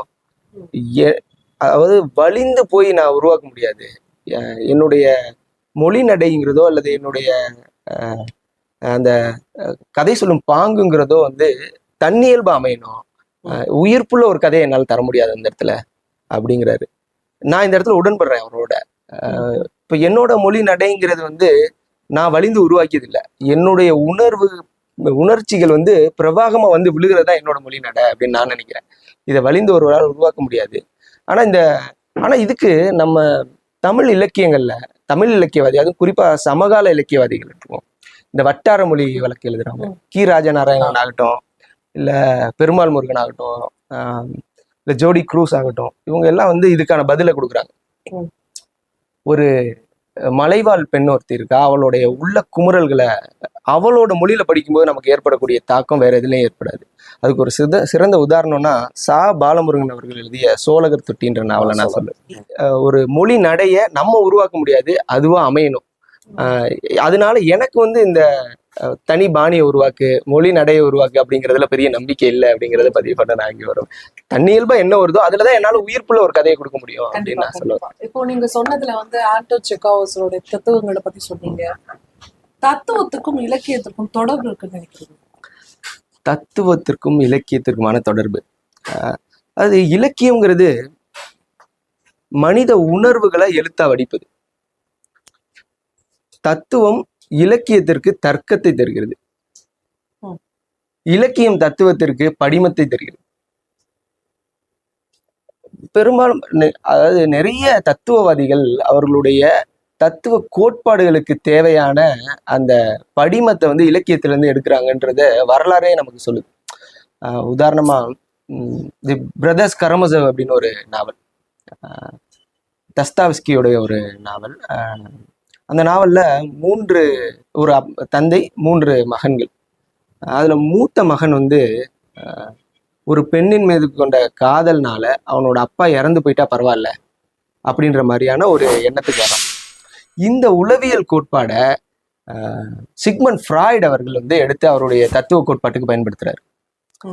இது மட்டும் இல்ல, கில்ட் அண்ட் பனிஷ்மெண்ட் அப்படின்னு தஸ்தாவஸ்கியோட இன்னொரு நாவல், அதையும் வந்து சிக்மண்ட் ஃப்ராய்டு எடுத்து அது அந்த கில்ட்னஸ், அதாவது குற்ற உணர்ச்சியை பத்தி அவருடைய தத்துவ கோட்பாட்டுக்கு பயன்படுத்துறாரு. சிக்மண்ட் ஃப்ராய்டோட ரொம்ப மிக பிரபலமான த டெத் டிரைவ் அப்படிங்கிற இந்த தற்கொலை உணர்ச்சியை பத்தின அந்த உளவியல் சிந்தனை வந்து அதுவும் தஸ்தாவஸ்கியோட ஒரு இலக்கியத்திலேருந்து எடுத்தது தான். இப்படி இலக்கியமும் தத்துவமும் ஒரே இணைக்கோட்டில், ஒரே மரத்தின் 2 கிளைகளா தான் இருக்குன்றது என்னோட பார்வை. ஆனா அது வந்து ஒரு சிறந்த சிறுகதைங்கிறது தத்துவத்தையும் ஒரு இலக்கியங்கிறது தத்துவத்தையும் தன்னோட கொண்டிருக்கணும் அப்படிங்கிறது நான் நினைக்கிறேன். ஆனா அது வலிந்து சேர்த்ததா இல்லாம தன்னியல்பா இருக்கணும். அதுக்கு நம்ம தமிழ் இலக்கியங்கள் நிறைய உதாரணம், ஜெயகாந்தனுடைய கதைகள்ல இருக்கிறத விட ஒரு தத்துவம் வேற எதுலையும் இருக்கான்னு எனக்கு தெரியல. ஜெயகாந்தன், எனக்கு அது பேர் மறந்துருச்சு. அதுல அந்த பையன் வந்து அளவுக்கு அதிகமா கடவுள் வந்து சாமி கும்பிடுவான். ஆனா என்ன பிரச்சனைன்னா, அவன் வந்து அவனுக்கு குற்ற உணர்வு அளவுக்கு அதிகமா இருக்கும். பாலியல் ரீதியாக வந்து அவன் தவறாக பார்ப்பான். அதுல இருந்து தப்பிக்கிறதுக்காக தான் அவன் வந்து அந்த அதிகமா இருக்காது அந்த கதையில. அது நீங்க ஜெயகாந்தனோடது வந்து நீங்க சொன்னீங்க இல்லையா, சிக்மண்ட் ஃப்ராய்டு நிறைய அவருடைய ஆய்வு வந்து உளவியல் ரீதியான ஆய்வுங்கிறது வேறு விட்டுரும். அதுல ஒரே ஒரு புள்ளிதான் வந்து என்னன்னா, நம்மளோட சப்கான்சியஸ் மைண்ட்ல என்ன இருக்கோ அதுதான் நம்மளுடைய படைப்புகளாக வெளிவரும். கனவுகளும் இதுல இந்த அந்த ஆராய்ச்சியை அவர் எடுக்கும்போதுதான் அவர் அந்த படைப்புகளை எடுப்பார், இலக்கிய படைப்புகளை. அதுலதான் அவர் பண்ணுவார். அப்போதுக்கு அந்த வகையில வந்து நம்மளுடைய அந்த சப்கான்சியஸ் மைண்ட்ல இருக்கிறதுடைய வெளிப்பாடுதான் அப்படிங்கறத வந்து எழுதுனது ஜெயகாந்தன் தான் சொல்லுது. ரொம்ப கிரிஞ்சான கொஸ்டின் வச்சுக்கோங்களேன். நீங்க வாசிப்பு வந்து 8 வயசுல தொடங்குனேன்னு சொல்லுவீங்க. நீங்க இப்போ ஒரு எழுத்தாளனா பரிணமிச்சிருக்கீங்க. உங்ககிட்ட வந்து ஒரே ஒரு ஆப்ஷன் தரும், நீங்க வாசிப்பை தொடர்வீங்களா இல்ல எழுத்த தொடர்வீங்களா? வாசிப்பா எழுத்தா? ஆஹ் நிச்சயமா நான் வாசிப்பை தான் தேர்ந்தெடுப்பேன். என்னுடைய எழுத்து என்பது வாசிப்பின் குழந்தை அப்படின்னு தான் நான் பார்க்குறேன். ஒரு வாசிப்பு இல்லாம என்னால ஒரு எழுத்தை உருவாக்க முடியாது அப்படிங்கிறது தான் என்னுடைய கருத்து. ஸோ கண்டிப்பா நான் வந்து வாசிப்பை தான் தேர்ந்தெடுப்பேன். சட்டியில இருந்தால் தான் ஆப்பிள். அப்புறம் உங்களுடைய கதைகள்ல வந்து இந்த பெண்ணியம் தாண்டி நான் ஒரு கதை படித்தேன். அது விவசாயிகளுடைய பிரச்சனைகள். அவங்க வந்து அரசு அலுவலகங்களுக்கு போய் விவசாயிகள் பெற வேண்டிய அந்த உதவித்தொகைகள்லாம் வாங்குறதுக்குள்ளாரே அவங்க வந்து செத்து சுடுகாடாயிடுறாங்க அப்படிங்கிறது மாதிரி ஒரு கதை படித்தேன். அது வந்து நீங்க வாழ்ந்த திண்டுக்கல் பகுதியை மையமிட்ட கதை. அது வந்து திண்டுக்கல்ல இருந்து ஒரு 20-25 கிலோமீட்டர் தொலைவில் இருக்கக்கூடிய அந்த மேற்கு தொடர்ச்சி மலையை ஒட்டிய பகுதி. பொதுவாக இந்த காப்புறுதி எல்லாம் வந்து அதுவும் இந்த விவசாயத்துக்கு கொடுக்கக்கூடிய அந்த இன்சூரன்ஸ் எல்லாம் நிறைய கட்டுப்பாடுகளோட இருக்கும். அந்த மலையடிவாரத்துல இருக்கக்கூடிய விவசாயிகளுக்கு அந்த பன்றி தொல்லை, காட்டெருமை தொல்லை ரொம்ப ஜாஸ்தியா இருக்கும். ஆனா நம்ம காப்புறுதி திட்டத்துல பன்றி ஒரு நிலத்தை அழிச்சிருச்சுன்னா அதுக்கு வந்து ஒரு பெரிய ரிலீஃப் அவருக்கு கிடைக்கவே கிடைக்காது. ஈட்டுத்தொகை. ஆமா, ஈட்டுத்தொகை கிடைக்காது. அது மட்டும் இல்லாம ஒரு மருகா போகக்கூடிய வாய்க்கால் போகக்கூடிய நிலத்தை வாய்க்கால ஒட்டி இருக்கக்கூடிய அந்த வயல்கள்ல அந்த மருகா நிறைஞ்சு வந்து அவனோட ஒரு நிலத்துல இருக்க பயிரை மட்டும் அழிச்சிருச்சுன்னா அங்க காப்புறுதி கிடையாது. மொத்தமா கூட்டமா ஒரு குழுவா அழிஞ்சா மட்டும்தான். இதுக்காக அதான் நான் அந்த கதையில கூட பயன்படுத்தியிருப்பேன். இப்ப ட்ரெயின்ல நான் ஒரு டிக்கெட் எடுக்கிறேன், ஒரு ஆக்சிடென்ட் ஆகுது, அதுல ஒருத்தன் செத்து போயிட்டான். அதுக்காக ட்ரெயின்ல இருக்க மொத்த பேரும் செத்தாதான் நீங்க இன்சூரன்ஸ் தருவேன்னு சொல்லுவீங்களா? இது என்ன நியாயம்? அது மாதிரி ஒரு நிலத்துக்கு மட்டும் கொடுக்க கூடாதா அப்படின்ற மாதிரி பதிவு பண்ணியிருப்பேன். இது அந்த விவசாயிகள் தொடர்ந்து இந்த மாதிரியான பிரச்சனைகளை சந்திச்சுட்டு வராங்க.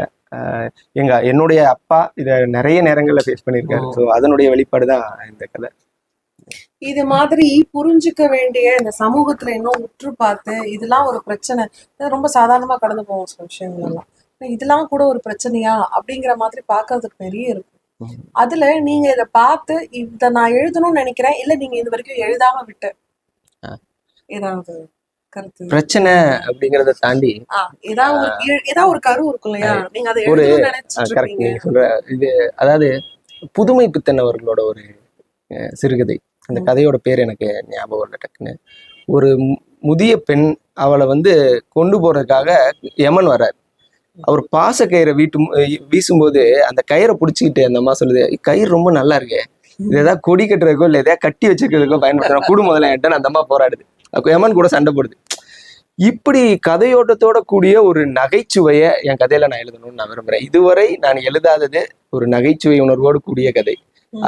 அதாவது காமெடி இஸ் சீரியஸ் பிசினஸ். அது மாதிரி அது ஒரு பெரிய பிரயத்தனப்பட்டு எழுத வேண்டிய ஒரு விஷயம். அதை நான் என் கதையில எழுதணும் அப்படின்னு நான் விரும்புறேன். நீங்க இப்போ எழுதின இந்த கதைகள்ல உங்களுக்கு எழுதின பிறகு ஒருவேளை நம்ம இந்த கதைக்கு இப்படி ஒரு முடிவு கொடுத்திருந்தா நல்லா இருக்குமோன்னு மாற்று சிந்தனை ஏதாவது ஒரு நாவல்லையோ ஒரு சிறுகதைக்கு வந்திருக்கா? ஏன்னா நம்ம படிப்பினைகள் இருக்கும். நம்ம பொதுவா சொல்லுவாங்க மனித மனம் குரங்கு அப்படின்னா இங்க இருந்து இன்னொன்னு தாவுறது இல்லை. ஒரே விஷயம் நடக்கும் நமக்கு நம்ம வாழ்க்கையில, வேற வேற ஏஜ்ல கூட நடக்கலாம். ஆனா அந்த ஒரே விஷயத்துக்கு நம்ம வாழ்க்கை முழுசும் ஒரே மாதிரியே ரியாக்ட் பண்ணியிருப்போம், இல்ல நம்மளுடைய பதில வந்து தந்துருப்போம், இல்ல காலத்துக்கு காலம் இடத்துக்கு இடம் மாத்திருப்போம். அப்ப நீங்க ஒரு கதை எழுதிலாம் முடிச்சிருப்பீங்க, ஆனா உங்களுக்கு ஒரு தோணல் வரும், இந்த கதையில நாம இப்படி மாத்திருக்கலாமோ அப்படின்னு உங்களுக்கே தோணுன ஏதாவது இருக்கா? இல்ல, கதைகள்ல நான் எழுதின பிற்பாடு அப்படி, ஏன்னா ஒரு குறிப்பிட்ட நாள்ல நான் ஒரு கதையை எழுதி முடிக்கிறது இல்லை. நான் அதை ஒரு கதையை எழுதினேன்னா அதை சில மாதங்கள் வருடங்கள்லாம் வச்சு நான் பாக்குறேன். ஸோ எழுதின கதைகள்ல அப்படி ஒரு எண்ணம் எனக்கு இது வரைக்கும் வந்து, ஆனால் வாசித்த இடங்கள்ல நிறைய இடங்கள்ல அந்தந்த காலகட்டத்துல அந்தந்த அனுபவத்துல நான் வாசிக்கும் போது ஒரு சில கதைகள் வந்து ரொம்ப எனக்கு ஈர்ப்புடையதா இருக்கும். ஆனா அதை பிற்பாடு படிக்கும்போது இந்த கதையை நம்ம இவ்வளவு விரும்பி படிச்சோமா அப்படின்ற எண்ணம் வரும். எனக்கு வந்து இது கதைகள்ல படிச்சதை விட படத்தை பார்க்கும்போது தோணுது. சிந்து பைரவி படம் வந்து நான் சொல்லணும், எனக்கு சின்ன வயசுல வந்து ஒரு ஆஹா ஓஹோ மூமெண்ட் கொடுத்த மாதிரி ஹைப்பா அந்த படத்தை பத்தி சொல்லுவாங்க. இப்படி வந்து பொண்ணு பாரு, பெண்ணியம் வந்து அது பேசுது பாரு, அந்த பொண்ணு வந்து அந்த சுஹாசினியோடது. ஏன்னா என்னோட பிரச்சனை என்னன்னா எல்லா கதையிலும் நான் கிளைமேக்ஸ் பார்த்ததே இல்லைன்னு வச்சுக்கோங்களேன். தூங்கிடுவேன் அந்த கதை முடியறதுக்குள்ள. சினிமா டிவியில போடும்போது நான் ரொம்ப கொஞ்சம் பெரிய பிள்ளையாயிதான் அதை நல்லா பார்த்தேன். அதெல்லாம் ரொம்ப அப்படியே ரசிச்சு பார்த்தேன். ஆனா எனக்கே ஒரு ஒரு புரிதலுக்கு அப்புறம் எனக்கு என்ன தோணுச்சுன்னா, அந்த பொண்ணு வந்து சுஹாசினி பாடுற மாதிரி இருக்கும். என் கதை அப்பவே தெரிஞ்சிருந்தா கர்ப்பத்துல நானே கலைஞ்சிருப்பேனே. என்னன்னா அவங்க அம்மா வந்து விட்டுட்டு போயிருப்பாங்க, அபாண்டன். அது இல்லிட்டஸ் ஒரு தவறான உறவுல பிறந்த குழந்தைனால அவங்க அம்மா கைவிட்டிருப்பாங்க. அவங்க அம்மா யாருன்னு தெரிஞ்ச பிறகும் அப்ரோச் பண்ணாம அந்த பொண்ணு தனக்குள்ளேயே மருகி பாடுற மாதிரி இருக்கும். தான் என்ன பிரச்சனையினால தவிச்சோமோ அதே தப்ப அந்த கதாநாயகி கடைசியா செய்வா. அதுதான் அந்த கதை. இதையா நம்ம பெண்ணியோன்னு ஆராதிச்சு பார்த்தோம் அப்படிங்கிற அந்த ஒரு மாற்று புரிதல் வந்து இந்த படம் பார்க்கும்போது ஏற்பட்டிருக்கு. அந்த நீங்க சொன்னீங்க இல்லையா, ஒரு கதையை படிப்போம், அன்னைக்கு அந்த படம் நமக்கு கதை வந்து ஹைப்பு கொடுத்துருக்கோம். அப்புறம் அப்படி இதையா நம்ம இவ்வளோ ரொம்ப ஸ்லாகிச்சு படிச்சோம் அப்படின்னு, இது வந்து எல்லாருக்கும் ஏற்படுறதுதான். இப்ப நீங்க அந்த வகையில பார்க்கும்போது உங்களுடைய வாசிப்புல உங்களை ரொம்பவும் பாதித்த புத்தகம் இது. ஏன்னா சில எழுத்துக்கள் வந்து நம்மளை தூங்க விடாது, சில எழுத்துக்கள் நம்மள அடுத்த கட்டத்தை யோசிக்க விடாது. கண்டிப்பா அது ஒரு வாசிப்பாளருக்கா இருக்கும்.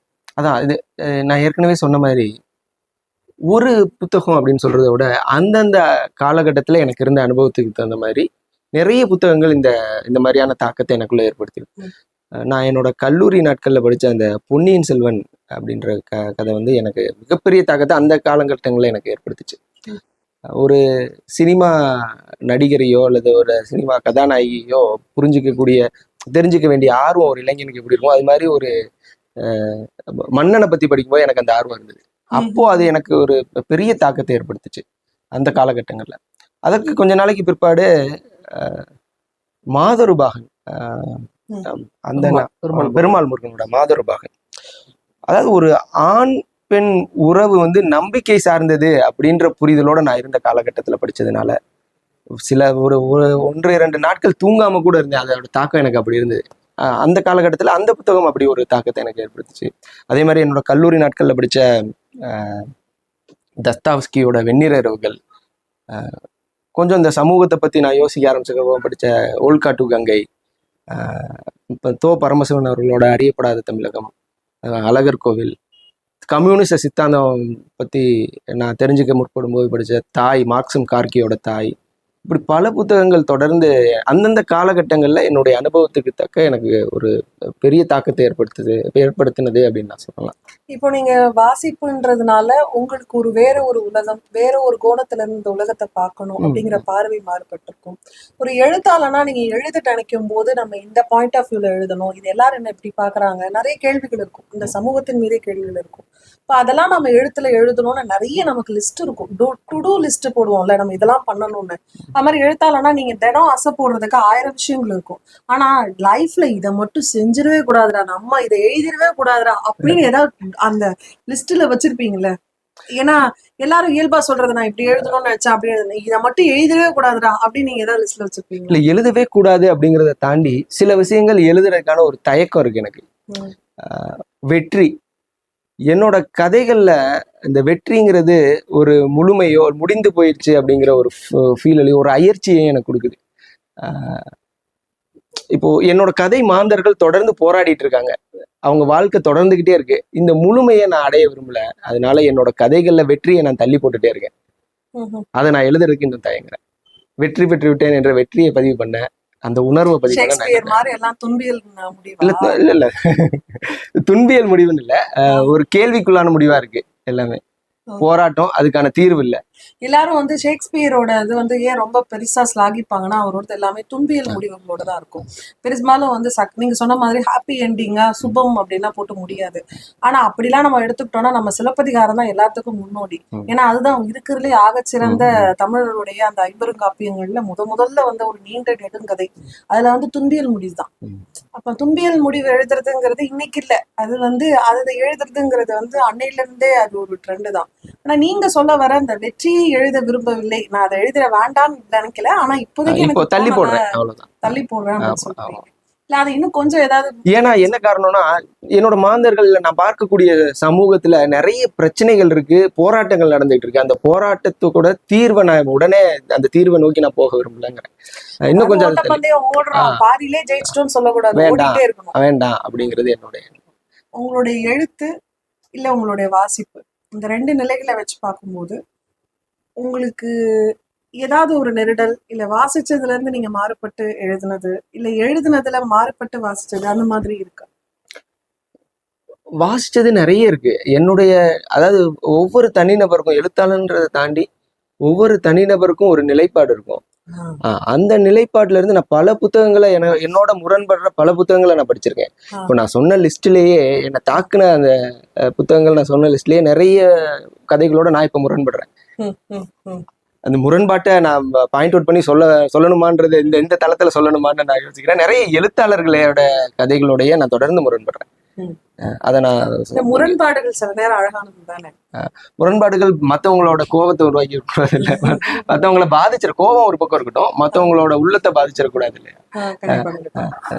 பொதுவா படைப்புகள் வந்து ஒரு சமகாலத்தை வந்து பிரதிபலிப்பதா இருக்கணும் அப்படிங்கிறது இலக்கியத்துல ஒரு பார்வையாக இருக்குது. மறைந்த திமுக தலைவர் வந்து 1992 வந்து பாபர் மசூதி இடிக்கப்பட்டதுக்கு பின்னாடி அவர் வந்து ஒரு அணில் குஞ்சுன்னு ஒரு கதை எழுதினாரு. அந்த கதையில என்ன சொல்லுவார்னா, ஒரு மசூதி ஒன்று இருக்கும். அந்த மசூதியில வந்து ஒரு அணில் குஞ்சு வந்து உள்ளுக்குள்ளார வாழ்ந்துகிட்டு இருக்கும். போகும் வரும், அது குட்டிகளை எல்லாம் குட்டி போடும், அதெல்லாம் வச்சுட்டு இருக்கும். அது வரும்போது இந்த பாபர் மசூதி இடிப்புக்கு பின்னாடி என்ன பிரச்சனையாகும் அப்படின்னா, அங்க இருக்கிற இந்துக்கள்லாம் வந்து அணில் வந்து எங்களுக்கானது, இந்து மதத்துக்கானது. அது எப்படி அப்படின்னா, அது வந்து ராமர் இலங்கைக்கு வந்து சீதையை மீட்க போன போது அந்த அணில்லாம் சேர்ந்துதான் வந்து ராமருக்கு பாலம் கட்டி கொடுத்துச்சு. ஆனதுனால வந்து அந்த அணில் வந்து எங்களுக்கு உரியது அப்படின்னு சொல்லுவாங்க. அது சொல்லும்போது கூடுதலா இந்த புராணத்துல சொல்லப்பட்ட செய்தியை சொல்லுவாரு. அணில் எப்படி ராமனோட ரொம்ப தொடர்புடையது அப்படின்னா, அவர் அன்பா வந்து முதுக தடவி கொடுத்ததுனாலதான் அதுக்கு அந்த கோடே வந்தது. அதுக்கு பேர ராமகோடுன்னு தான் பேரு. அதனால எங்களுக்கு உரியது அப்படின்னு சொல்லி மக்கள் சண்டை பிடிச்சுக்கிட்டு இருப்பாங்க. சண்டை பிடித்து கொண்ட ஒரு பெரிய கலவரம் ஏற்பட்டுரும். கலவரம் ஏற்பட்டோன்னா அந்த மசூதியை வந்து ஒரு இடிக்கிறது மாதிரி, அதை சேதப்படுத்துறது மாதிரி ஒரு அந்த செய்தி போகும். அப்போ அந்த சேதப்படுத்தப்படக்கூடிய அந்த மசூதியிலிருந்து அந்த அணில் வந்து வெளியே வந்துடும். அந்த அணிலை வந்து ஒரு இஸ்லாமிய சிறுவன் வந்து ஏந்தி பாதுகாத்துக்கிட்டு இருக்கிறதாக அந்த கதை முடியும். அந்த கதையை நானும் படிச்சிருக்கேன். இந்த மாதிரியான ஒரு கதையை கலைஞர் மட்டும்தான் எழுத முடியும்னு நான் நினைக்கிறேன். மிகச்சிறப்பான ஒரு கதை.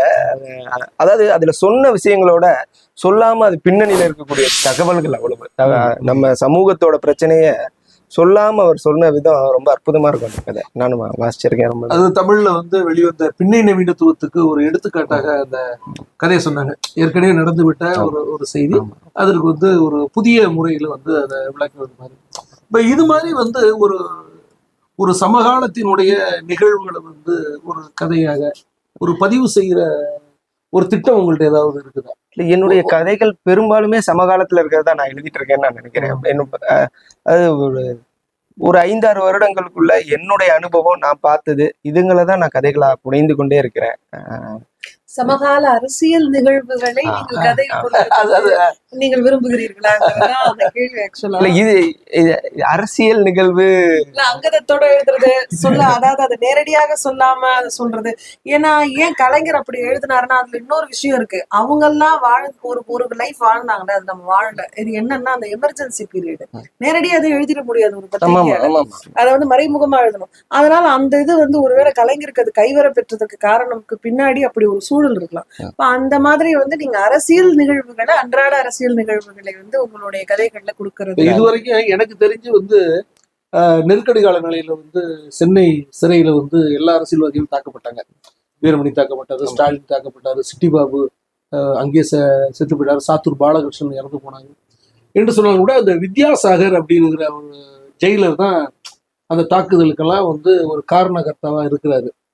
ஆனா அந்த தாக்குதலை பற்றி இதுவரைக்கும் ஒரு ஒரு கதையாக, ஒரு படைப்பாக அது வெளிவரவே இல்லை. அது ஒரு மோசமான நிகழ்வு, ஒரு மனித உரிமை மீறல். எப்படி நீங்க இந்த சோழகர் தொட்டி சொன்னீங்க இல்லைங்களா, அங்க வந்து அந்த வனப்பகுதியில வாழக்கூடிய அந்த வீரப்பன் தேடுதல் வேட்டையில வந்து வனப்பகுதிகளுக்குள் சென்ற அந்த காவல்துறையினர் செய்த ஒண்ணு, அதிரடிப்படையினர் செய்த அட்டூழியங்கள், பெண்களை வந்து பாலியல் பலாத்காரத்துக்கு உட்படுத்தப்பட்டது, இப்படின்னு பல செய்திகள் வந்து அது பதிவாயிருக்குது. ஆனா என்னன்னு தெரியல, இந்த நெருக்கடி கால நிலையில அந்த ஜெயில நடந்த விஷயங்கள் வந்து வரவே இல்லை. அது ஆனா ஜெயில்ல நடந்த விஷயங்களை வந்து தியாகு வந்து மதிலுக்குள் கம்பிக்குள் வெளிச்சம், அப்புறம் மதிலுக்குள்ளே அப்படின்னு சொல்லிட்டு ஜூனியர் மணல்ல எழுதியிருந்தாரு. இப்ப அது மாதிரி வந்து பாத்தீங்கன்னா ஒரு யாருமே தெரிந்து கொள்ளவே முடியாத ஒரு பகுதி. ஜெயில என்ன நடக்குது, ஜெயிலுக்கு போனவங்க வராது. அப்ப ஜெயிலுக்கு போயிட்டு வந்தவங்க அப்ப எழுதுறாரு, தியாக எழுதுறாரு. இப்ப அது மாதிரி ஒரு அறியப்படாத, இதுவரை பதிவு செய்யப்படாத ஏதாவது விஷயங்களை வந்து நீங்க பதிவு செய்யலாம். இல்ல எழுதக்கூடாது அப்படின்ற எண்ணம் இல்ல, ஆனா அதுக்கு ஒரு பெரிய பிரயத்தனம் தேவைப்படுது. அதை அறிஞ்சுக்கிறதுக்கான மிகப்பெரிய முயற்சியும் மிகப்பெரிய போராட்டமும் அதுல இருக்கு. அதுக்கான வாய்ப்பு இருந்தா நிச்சயமா எழுதலாம். எழுதக்கூடாதுன்னு என்ற எதுவும் இல்லை. அந்த முயற்சியை நான் எடுத்தா, அதுக்கான சூழல் அமைஞ்சா நிச்சயமா எழுதுவேன். நம்மலாம் அந்த காலத்துல வந்து படம் பார்க்கணும் அப்படின்னா, இல்ல ஏதோ ஒண்ணு பண்ணணும் அப்படின்னா சேனல்லாம் மாத்த முடியாது. ரிமோட் எல்லாம் கிடையாது. அப்படியே பெருசா சேனல் மாத்தணும்னாலும் மேல போய் ஒரு ஆண்டனாவை வந்து திருப்பிட்டு வருதான்னு கேட்கணும். கீழே இருந்து அதை கேட்டுச்சுன்னா பரவாயில்ல, இல்லைன்னா ஒருத்தர் ஓடி வந்து சொல்லணும், தெரியுதா, நவுத்து லைட்ல திருப்பு, லெஃப்ட்ல திருப்புன்னு. ஸோ நமக்குலாம் வந்து ஆப்ஷன்ஸ் இல்லாத காலகட்டத்துல இருந்து தான் நீங்க தொடங்கியிருப்பீங்க. மேபி நம்மலாம் 90s கிட்ஸா இருக்கலாம், ஐயா அதுக்கு முன்னாடி உள்ள கிட்ட. அதனால வந்து நமக்குலாம் ரொம்ப ஆப்ஷன்ஸே கிடையாது. அப்புறம் நம்மளுமே அனுபவிச்சிருப்போம். ஐயாக்கெல்லாம் இருந்ததை விட நமக்கு என்ன டக்குன்னு சேனல் மாத்த கையில பட்டன் இருந்துச்சு. இப்பெல்லாம் அவ்வளோலாம் இல்லை. இப்பெல்லாம் கொஞ்சோண்டு இத்தினோண்டு குழந்தை தான் இருக்கு.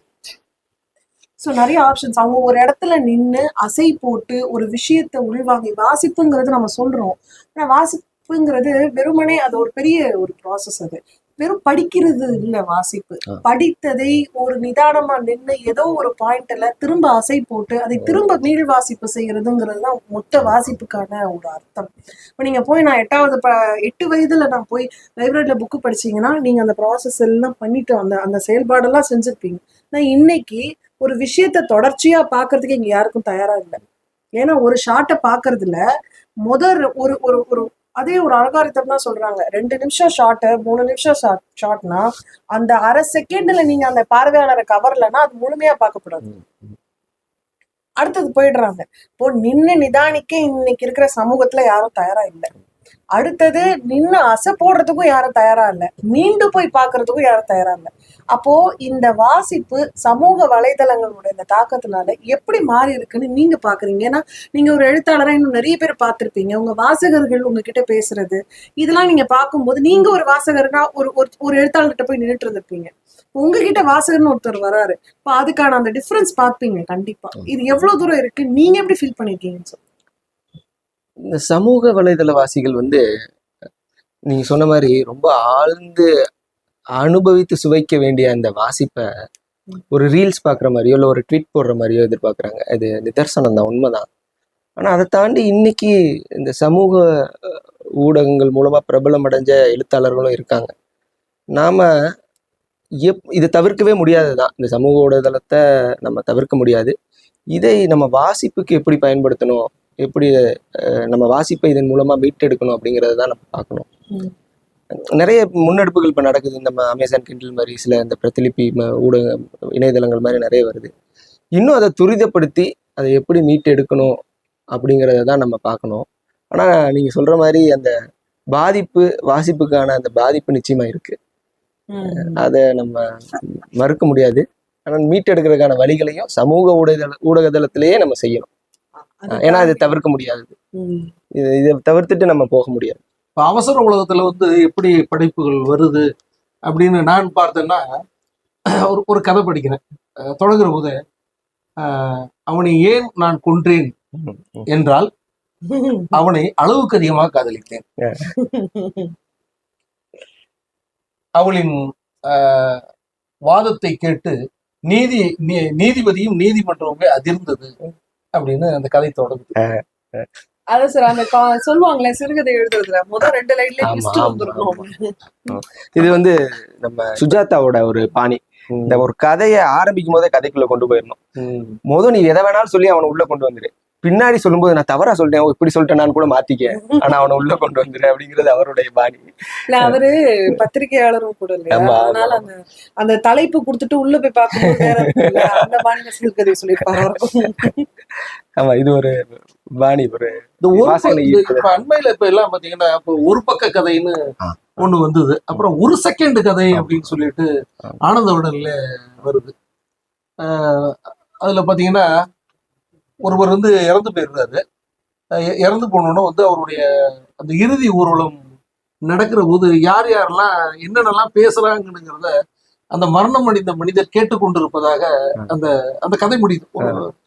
ஒரு கொஞ்ச நேரத்துல, ஒரு ஃபியூ செகண்ட்ஸ்ல முடியறது மாதிரி ஒரு கதை சொல்றாங்க. அப்ப அது எல்லாமே பாத்தீங்கன்னா ஒரு நீதி போதனை மாதிரி, நீதி போதனை கதைகள் மாதிரி, அல்லது ஒரு ஒரு அறிவூட்டம் சொல்வதை போல ஒரு செயற்கை தன்மையா இருக்கிறது மாதிரி நான் நினைக்கிறேன். நான் செயற்கை தன்மை ஒரு பக்கம் இருக்கு, நீங்க சொல்றதை நம்ம மறுக்க முடியாது. ஆனா இப்போ நம்ம இலக்கியவாதிகளிடையே அல்லது இலக்கியத்திலே 2 பெரும் பிரிவா ஆயிட்டோம். ஒண்ணு வந்து வெகுஜன இலக்கியம், இன்னொன்னு தீவிர இலக்கியம். நம்ம கதை சொல்லி திரு பாவா செல்லத்துறை ஒரு தடவை வேடிக்கையா பதிவு பண்றாரு, வெகுஜன இலக்கியத்துக்கும் தீவிர இலக்கியத்துக்கும் என்ன வேறுபாடு அப்படிங்கறத நம்ம எப்படி புரிஞ்சு வச்சிருக்கோம்னா, ஒரு இலக்கிய சந்திப்புல சிரிச்சு பேசிட்டா அது வெகுஜன இலக்கியம் ஆயிடுதான்.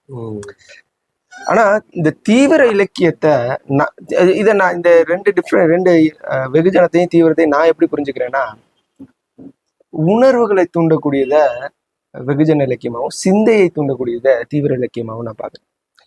இப்போ இந்த ஒரு வரியில சிந்தையை தூண்டக்கூடிய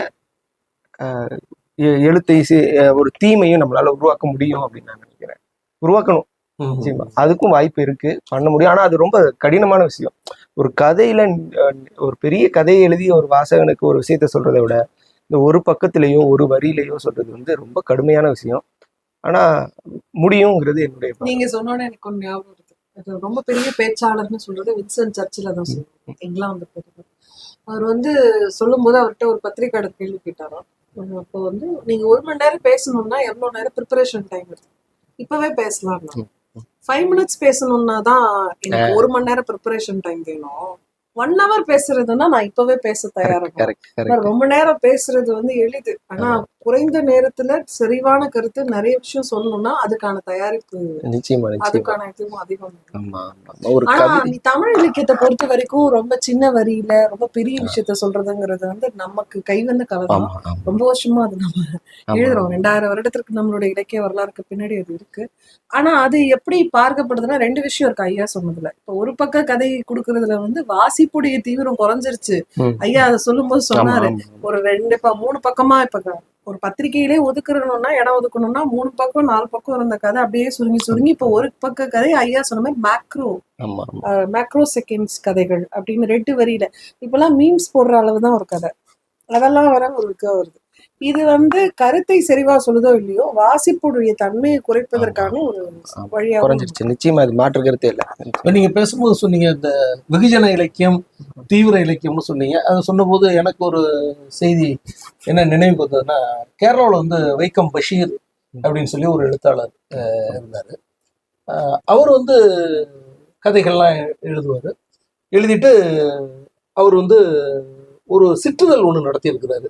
அப்போ இந்த சிற்றுதல் நடத்தும் போது ஒவ்வொரு மாதமும் அந்த சிற்றுதல் வந்து தரமா இருக்குது அப்படின்னு சொல்லி வாசகர் எண்ணிக்கை கூடி இருக்குது. அப்படி கூடின போது அந்த சிற்றுதலை நடத்தக்கூடிய வைக்கம் பஷீர் முகமது ஆசிரியர், அந்த துணை ஆசிரியர்கள், ஆசிரியர் குழுலாம் சேர்ந்து ஒரு மகிழ்ச்சியா சொல்லியிருக்கிறாங்க, ஐயா நம்முடைய சிற்றுதலுக்கு வந்து 1000 சந்தாதாரர் வந்து நம்ம எட்டிட்டோம் அப்படின்னு நல்லா மகிழ்ச்சியா சொல்லியிருக்கிறாங்க. உடனே எல்லாரும் மகிழ்ச்சியா இருக்கும்போது வைக்கம் பஷீர் முகமது மட்டும் அந்த செய்தியை கேட்டோம்னா துணுக்குற்று அமைதியா இருக்கிறாரு. ஏன் என்ன அமைதியா இருக்கிறீங்க? 1000 பேர் சேர்ந்துட்டான்னு சொல்றோம், நீங்க 1000 பேர் சேர்ந்துட்டாங்கன்னா என்னுடைய எழுத்துல எங்கோ ஒரு வெகுஜன தன்மை இருக்குது. நான் வந்து சீரியஸா ஒரு செய்தியை சொல்லல, நானு ஒரு தீவிர சிந்தனையோடு நான் சொல்லல அப்படின்னு நான் நினைக்கிறேன். எனக்கு பயமா இருக்குது. அதனால 1000 பிரதிகளை வந்து வாங்குறதுக்கு வாசகர் எண்ணிக்கை கூடிருச்சுங்கிறது என்னுடைய எழுத்து வந்து நீர்த்து போய்விட்டதோ அப்படிங்கிற ஒரு சிந்தனைக்கு நான் வந்துட்டேன்னு சொல்லி வைக்கம் பஷீர் முகமது சொன்னதாக ஒரு செய்தி. புத்தகங்கள் பெரிய அளவுல விற்கப்படலைன்னா நம்ம மகிழ்ச்சி அடையலாம். நம்ம வந்து சரியான பாதையில தான் போயிட்டு இருக்கோம். வெகு மக்கள் விரும்புற ஒண்ணு வந்து எப்போதுமே சமூகத்தினுடைய ஏற்புத்தன்மையோடு இருக்காது, கொஞ்சம் விலகி அந்நியத்தன்மையோடு தான் இருக்கும். நீங்க பார்த்தீங்கன்னா மகேந்திரனுடைய பூட்டாத பூட்டுகள்னு ஒரு திரைப்படம், அது வந்து உதிரிப்பூக்கள்ங்கிற ஒரு திரைப்படம் வெளிவந்து அடுத்த பார்த்து உதிரிப்பூக்கள் வந்து 250 நாள் ஓடி மக்கள் கொண்டாடிய ஒரு படம். அவர் வந்து ஒரு பூட்டாத பூட்டுகள்னு ஒரு படம் எடுக்கிறாரு. அந்த படம் வந்து பாத்தீங்கன்னா ஓடலை. ஏன் ஓடலை அப்படின்னா வந்து ஒரு ஒரு பெண் வந்து ஒரு கணவன் மனைவி, அந்த மனைவி வந்து கணவனால வந்து கருவுறுவதற்கு வாய்ப்பற்ற நிலையில இருக்கிறார். கணவன் வந்து அந்த சக்தியற்றவனா இருக்கிறார். அப்ப அவங்க அந்த ஊருக்கு வந்த ஒரு பள்ளிக்கூட ஆசிரியர்ல ஒருவரோடு அவங்க ஓடி போயிடுறாங்க. ஓடி போய் இவன் வந்து என்ன பண்றான், மனைவியை தேடிக்கிட்டு போய் கண்டுபிடிச்சு மறுபடியும் வீட்டுக்கு கூட்டிட்டு வந்துடுறான். கூட்டிட்டு வந்து அந்த வீட்டுல இருக்கிறாங்க. ஒரு நாள் சொல்றாங்க, நான் உன்னோட நான் வாழ முடியாது அப்படின்னு சொல்றாங்க. ஏன், என்னத்துக்காக? அதெல்லாம் சொல்ல முடியும், நீ ஊரை கூட்டு, நான் அப்பதான் நான் சொல்ல முடியும். அப்புறம் அப்புறம் ஊரே கூப்பிடுறாங்க. ஏமா, நீ தான் வாத்தியாரை கூட்டிட்டு ஓடுன, அப்புறம் மனசு வச்சு உன் மேல பிரியப்பட்டு உன்னை கூட்டி வந்திருக்கான், அப்புறம் மறுபடியும் வாழ முடியாதுன்னா என்னமா அப்படி பேசிக்கிட்டு இருக்கிற? அவன் அதுக்கு ஒரு காரணம் இருக்குது, அவன் உங்கள்கிட்ட சொல்ல முடியாது அப்படின்னு சொல்லி தலைவருடைய கிராம தலைவருடைய மனைவிய வர சொல்றாங்க. அவங்க ஒரு தகவலை சொல்றாங்க. அப்புறம் மறுபடியும் வந்து சொல்றாங்க என்ன அப்படின்னு சொன்னா, அந்த பெண் வந்து கருவுற்று இருக்கிறான். கூட்டிகிட்டு வந்த சில நாட்கள்ல வந்து அவ வந்து கருவுற்று இருக்கிறானுங்கிற அந்த செய்தி தெரிஞ்சிருது. அப்ப கணவன் சொல்றான், சரி கருவுற்றா என்ன, இதுல எது என்ன பிரச்சனை இருக்குது, அதுக்காக ஏன் என்னோட நீ வாழ முடியாதுன்னு நீ சொல்ற அப்படின்னு அவன் கேட்பான். அப்போ வந்து அந்த கதாநாயகி சொல்லுவா, அது வயிற்றுல இருக்கிற குழந்தைக்கு வந்து ஒன்ன வந்து நான் எப்படி அப்பான்னு சொல்ல முடியும், நீ எனக்கு கணவன் தான், ஆனா வயிற்றுல இருக்கிற குழந்தைக்கு வந்து ஒன்ன வந்து நான் எப்படி அப்பான்னு நான் சொல்ல முடியும், அதனால உன்னோட நான் வாழ விரும்பல அப்படின்னு சொல்லிட்டு சொல்லுவேன். அப்புறம் வாழ விரும்ப முடியாது சொன்னா, இந்த கிராம பஞ்சாயத்தும் இந்த அறுத்து கட்டுறதுன்னு சொல்லுவாங்களா, அது மாதிரி 2 பேரையும் பிரிச்சு விட்டுருவாங்க. அந்த பெண் வந்து வண்டியில போயிட்டு இருப்பாங்க, ஒரு மாட்டு வண்டியில போயிட்டு இருப்பாங்க. ஒரு இடத்துல வந்து கல்லு மேல ஏறி அந்த வண்டி ஒரு குடைசாயிறது மாதிரி ஒரு ஆடி நிக்க, இவன் என்ன பண்ணுவான், ஐயோ இந்த கீழே விழுந்துருவாளோ அப்படிங்கிறது மாதிரி தன்னை விட்டு பிரிஞ்சு போடுறது மனைவிதான் சொல்லிட்டு ஓடி போய் அது மூலியம் அந்த வண்டி, அப்புறம் அந்த வண்டியை பிடிச்சுக்கிட்டு நடந்துக்கிட்டே போவான். அப்போ அவன் சொல்லுவான், சரி நீ வந்து வயிற்றுல இருக்கிற குழந்தைக்கு நான் வந்து அப்பாவா இல்லாம இருந்துட்டு போறேன், ஆனா நீ வந்து என்னை வந்து ஒரு குழந்தையா நீ என்னை ஏத்துக்க கூடாது அப்படின்னு மனைவி கிட்ட கேட்பான். கேட்டோன்னா அவன் என்ன பண்ணா, வண்டியில இருந்து வந்து இறங்கி அவனை கட்டி பிடித்து கொண்டு அந்த வண்டி எந்த திசையை நோக்கி போச்சோ அந்த திசையிலே போயிடுவாங்க. அதோட அந்த படம் முடிஞ்சிடும். இது பாத்தீங்கன்னா திருச்சியில ஜூபிட்டர் தியேட்டர்ல வந்து 1980 கடைசியில 2 வாரம் தான் ஓடிச்சு. முதல் வாரம் மகேந்திரன் படம்னு ஒரே கூட்டம். அதுக்கப்புறம் பாத்தீங்கன்னா அந்த படத்தினுடைய கதை சரியில்லை. தினத்தந்தி என்ன எழுதிட்டாங்கன்னா, இது பெண்கள் விரும்பாத ஒரு கதையாக இருக்கு. நியாயமா ஆண்கள் விரும்பாத, அவர் எழுதும்போது பெண்கள் விரும்பாத கதையா இருக்குதுன்னு சொல்லிட்டு அந்த படம் மிகப்பெரிய தோல்வி படம்.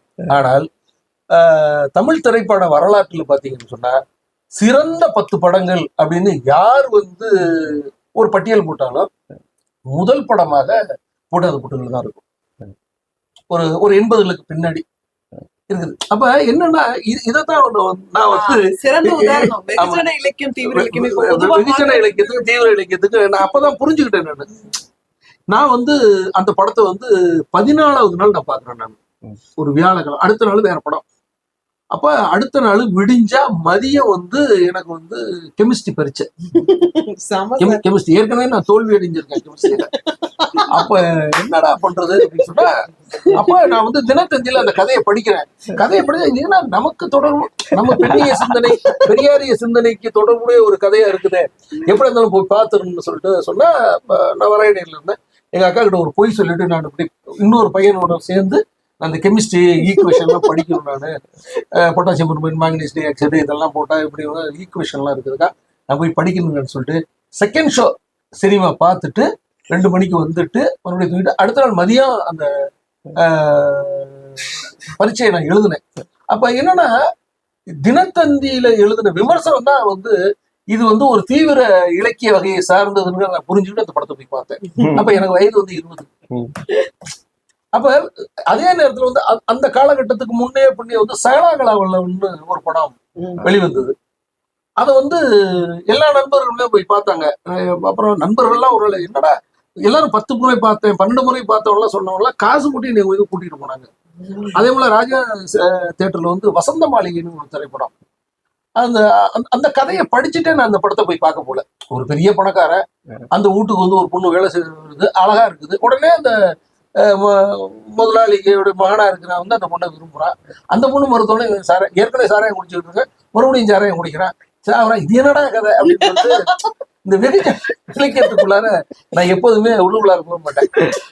தீவிர இலக்கியத்துக்குள்ளாரதான் நான் போவேன் நான்.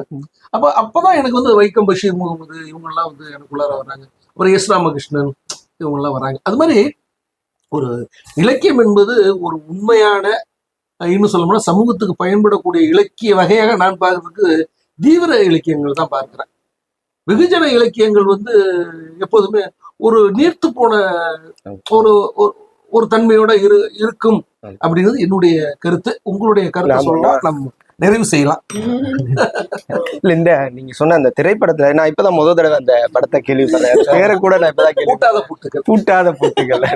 இல்ல அதுல ஒரே ஒரு நெருடல் எனக்கு என்னன்னா, உணர்வு வயப்பட்டு ஒரு பெண் வந்து கணவனை விட்டு போற மாதிரி எடுத்திருக்காங்க இல்லையா? கணவனை விட்டு போய் திரும்ப வந்து கணவனோட சேர்ற மாதிரி. இல்ல அவன் போய் கூப்பிட்டு வந்தான், அவன் தான் கூட்டி வரான். ஆனா அந்த பெண்ணுக்கு விருப்பம் இல்லாம அவனே கூட்டிட்டு வரான். ஆமா. ஆனா இறுதியில சேரும்போது அவங்க கூட சேர்ந்துடுறாங்க, கடைசியா சேர்ந்துறாங்க. அப்ப என்ன அந்த பெண் வந்து அந்த ஒரு பெண் ஆசிரியரோட போறதுக்கு அடிப்படை காரணம் அவ மலடிங்கிற பட்டத்தை சுமந்துகிட்டு இருக்கிறான். வந்து அவளை திட்டுது. ஆனா தான் வந்து மலடி இல்லைன்னுங்கிறது அவளுக்கு தெரியுது. கணவன் தான் அதுக்கு காரணம்னு தெரியுது. அதனால அதுக்கு வேணா கணவன் வேணா நான் வேற பக்கம் போறேன் அப்படின்னு போயிடலாம். எடுக்கப்பட்ட காலகட்டம். ஆமா ஆமா ஆமா. 80கள் எடுக்கப்பட்டது. அப்ப அந்த அந்த அந்த தீவிர நான் அதை புரிஞ்சுக்க முயற்சி பண்றேன். வேற எடுக்கப்பட்ட காலகட்டம். அதாவது ஒரு பெண்ணுக்கு இவன் வேண்டாம், இவன் கூட தான் நான் இருக்க போறேன் அப்படின்ற முடிவு எடுக்கிற உரிமை எந்த காலகட்டத்துல இருக்கு. கல்யாணம் ஆகிறதுக்கு முன்னாடி சரி, கல்யாணத்துக்கு ஆனதுக்கு அப்புறமும் சரி, வேற ஒரு நபர் மேல ஒரு விருப்பமோ வேற ஒரு நபரோட தான் நான் வாழணுன்ற எண்ணம் அந்த பெண்ணுக்கு இருந்தா அதற்கான முழு உரிமை அவளுக்கு இருக்கு. இல்ல இந்த பூட்டாத பூட்டுகள்ல அப்படி இல்ல. அவளுக்கு வந்து ஒரு சமூகம் வந்து சமூகத்தோட ஒரு கொடுமை இழைக்குது. நீ மலடி, உனக்கு குழந்தை இல்லை அப்படின்னு சொல்லி இழித்து பேசுது. அந்த இழித்து பேசுவதை வந்து அவளால தாங்கிக்க முடியல. அந்த காலகட்டம் நான் புரிஞ்சுக்கிறேன்.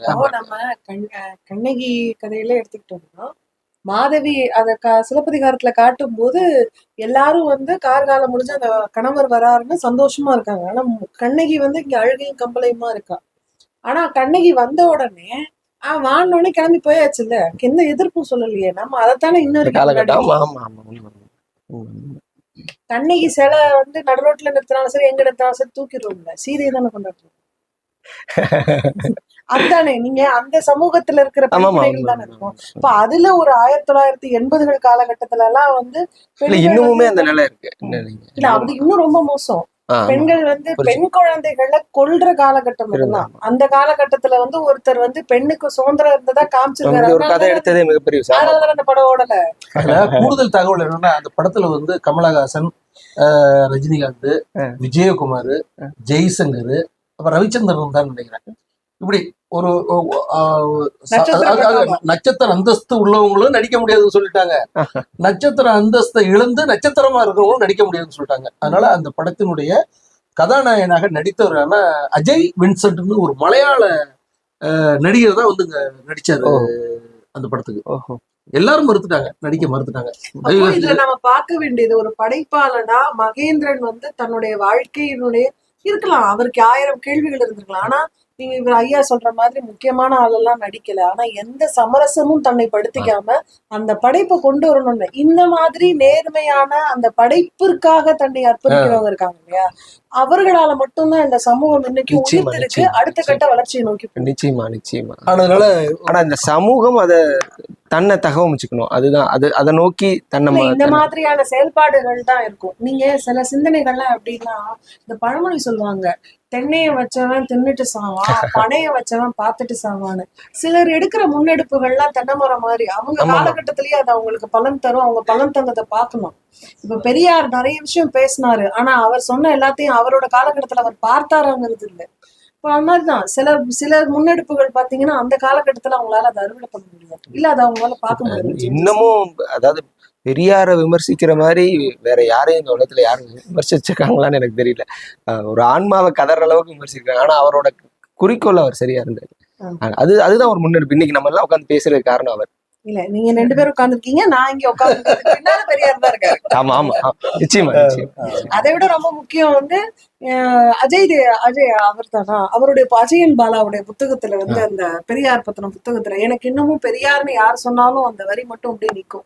இன்னைக்கு நறுவிசானமான ஆடையுடன், அந்த புத்தகத்துல இருக்கிற அதே வார்த்தை, நறுவிசானமான ஆடையுடன் ஒரு யுவனும் ஒரு யுவதியும் இந்த தெருவில் நடக்கிறாள் என்றால் அதற்கு பின்னால் ஒரு பெரியார் இருக்கிறார்.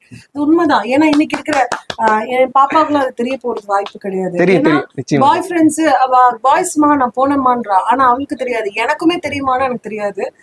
ஆனா ஒருவேளை எங்க அப்பாவுக்கு தெரிஞ்சிருந்திருக்கலாம். ஏன்னா என்னன்னா, ஒரு தாழ்த்தப்பட்டவருக்கு டிக்கெட்டு கிடையாதுன்னு அச்சிடப்பட்டு டிக்கெட் விநியோகம் பண்ண ஊர் நம்ம ஊர். இன்னைக்கு யாரு வேணா காசு இருந்தா டிக்கெட் எடுத்துட்டு போறோம். அதெல்லாம் ரொம்ப முக்கியம். நாங்களாம் இன்னைக்கு விடியல் பயணத்துல வந்து டிக்கெட்டே இல்லாம கூட போவோம். ஆனா எல்லாரும் சரிசமமா பாக்குறது அந்த அந்த விஷயம் வந்து அதுக்கு பின்னால இருக்கிறது பெரியார். அந்த வார்த்தை வந்து நிச்சயமா. அதனால நம்முடைய அரங்கத்துக்கு வருகை இருந்த தினேஷ் பாபு அவர்கள் எதிர்காலத்துல ஒரு தீவிர இலக்கியம் படைக்க வேண்டும் என்கின்ற எங்களுடைய வேண்டுகோளை நீங்க பரிசீலனை செய்யலாம். படைக்கணும்னு அவசியம் இல்லை, ஒரு பரிசீலனை செய்யலாம். நான் தொடர்ந்து இப்ப எழுதுறதே தீவிர இலக்கியத்தோட தொடர்பு படுத்தி தான் நான் எழுதிட்டு இருக்கேன். இன்னும் தீவிரமா எழுத முயற்சி பண்றேன். மகிழ்ச்சி. நன்றி. நம்முடைய அரங்கத்திற்கு வந்து நம்முடைய தினேஷ் பாபு அவர்கள் அந்த ஏகரசி என்பது வந்து அவருடைய அம்மாவுடைய பெயர். அம்மாவுடைய பெயரை இணைத்து தான் கதை எழுதிக்கிட்டு இருக்கிறாரு. நம்மோடு இந்த படைப்பாளர் அரங்கத்தில் கலந்து கொண்டு பல்வேறு அது வெகுஜன இலக்கியம், தீவிரவாத இலக்கியம், வெளிநாட்டு இலக்கியங்கள் இதெல்லாம் எப்படி இவருக்கு பாதிப்பை ஏற்படுச்சுன்னு பல்வேறு செய்திகளை நம்மோடு பல்வேறு கருத்துக்களை நம்மோடு பகிர்ந்து கொண்டார். இந்த படைப்பாளர் அரங்கத்திற்கு பெருமை சேர்த்தார் என்றுதான் சொல்ல வேண்டும். அந்த வகையில் தினேஷ் பாபு அவர்களுக்கு அங்குசம் சமூக நல அறக்கட்டளையின் சார்பில் நன்றி நாங்கள் தெரிவித்துக் கொள்கிறோம். இப்போது அங்குசம் சமூக நல அறக்கட்டளையினுடைய தலைவர் ஜேடிஆர் அவர்கள் பயனாடை அணிவித்து சிறப்பிப்பார்கள். பாரதிதாசன் பல்கலைக்கழகத்தினுடைய பெரியார் விருதாளர் நூல்கள் வழங்கி சிறப்பிப்பார்கள். நன்றி, வணக்கம்.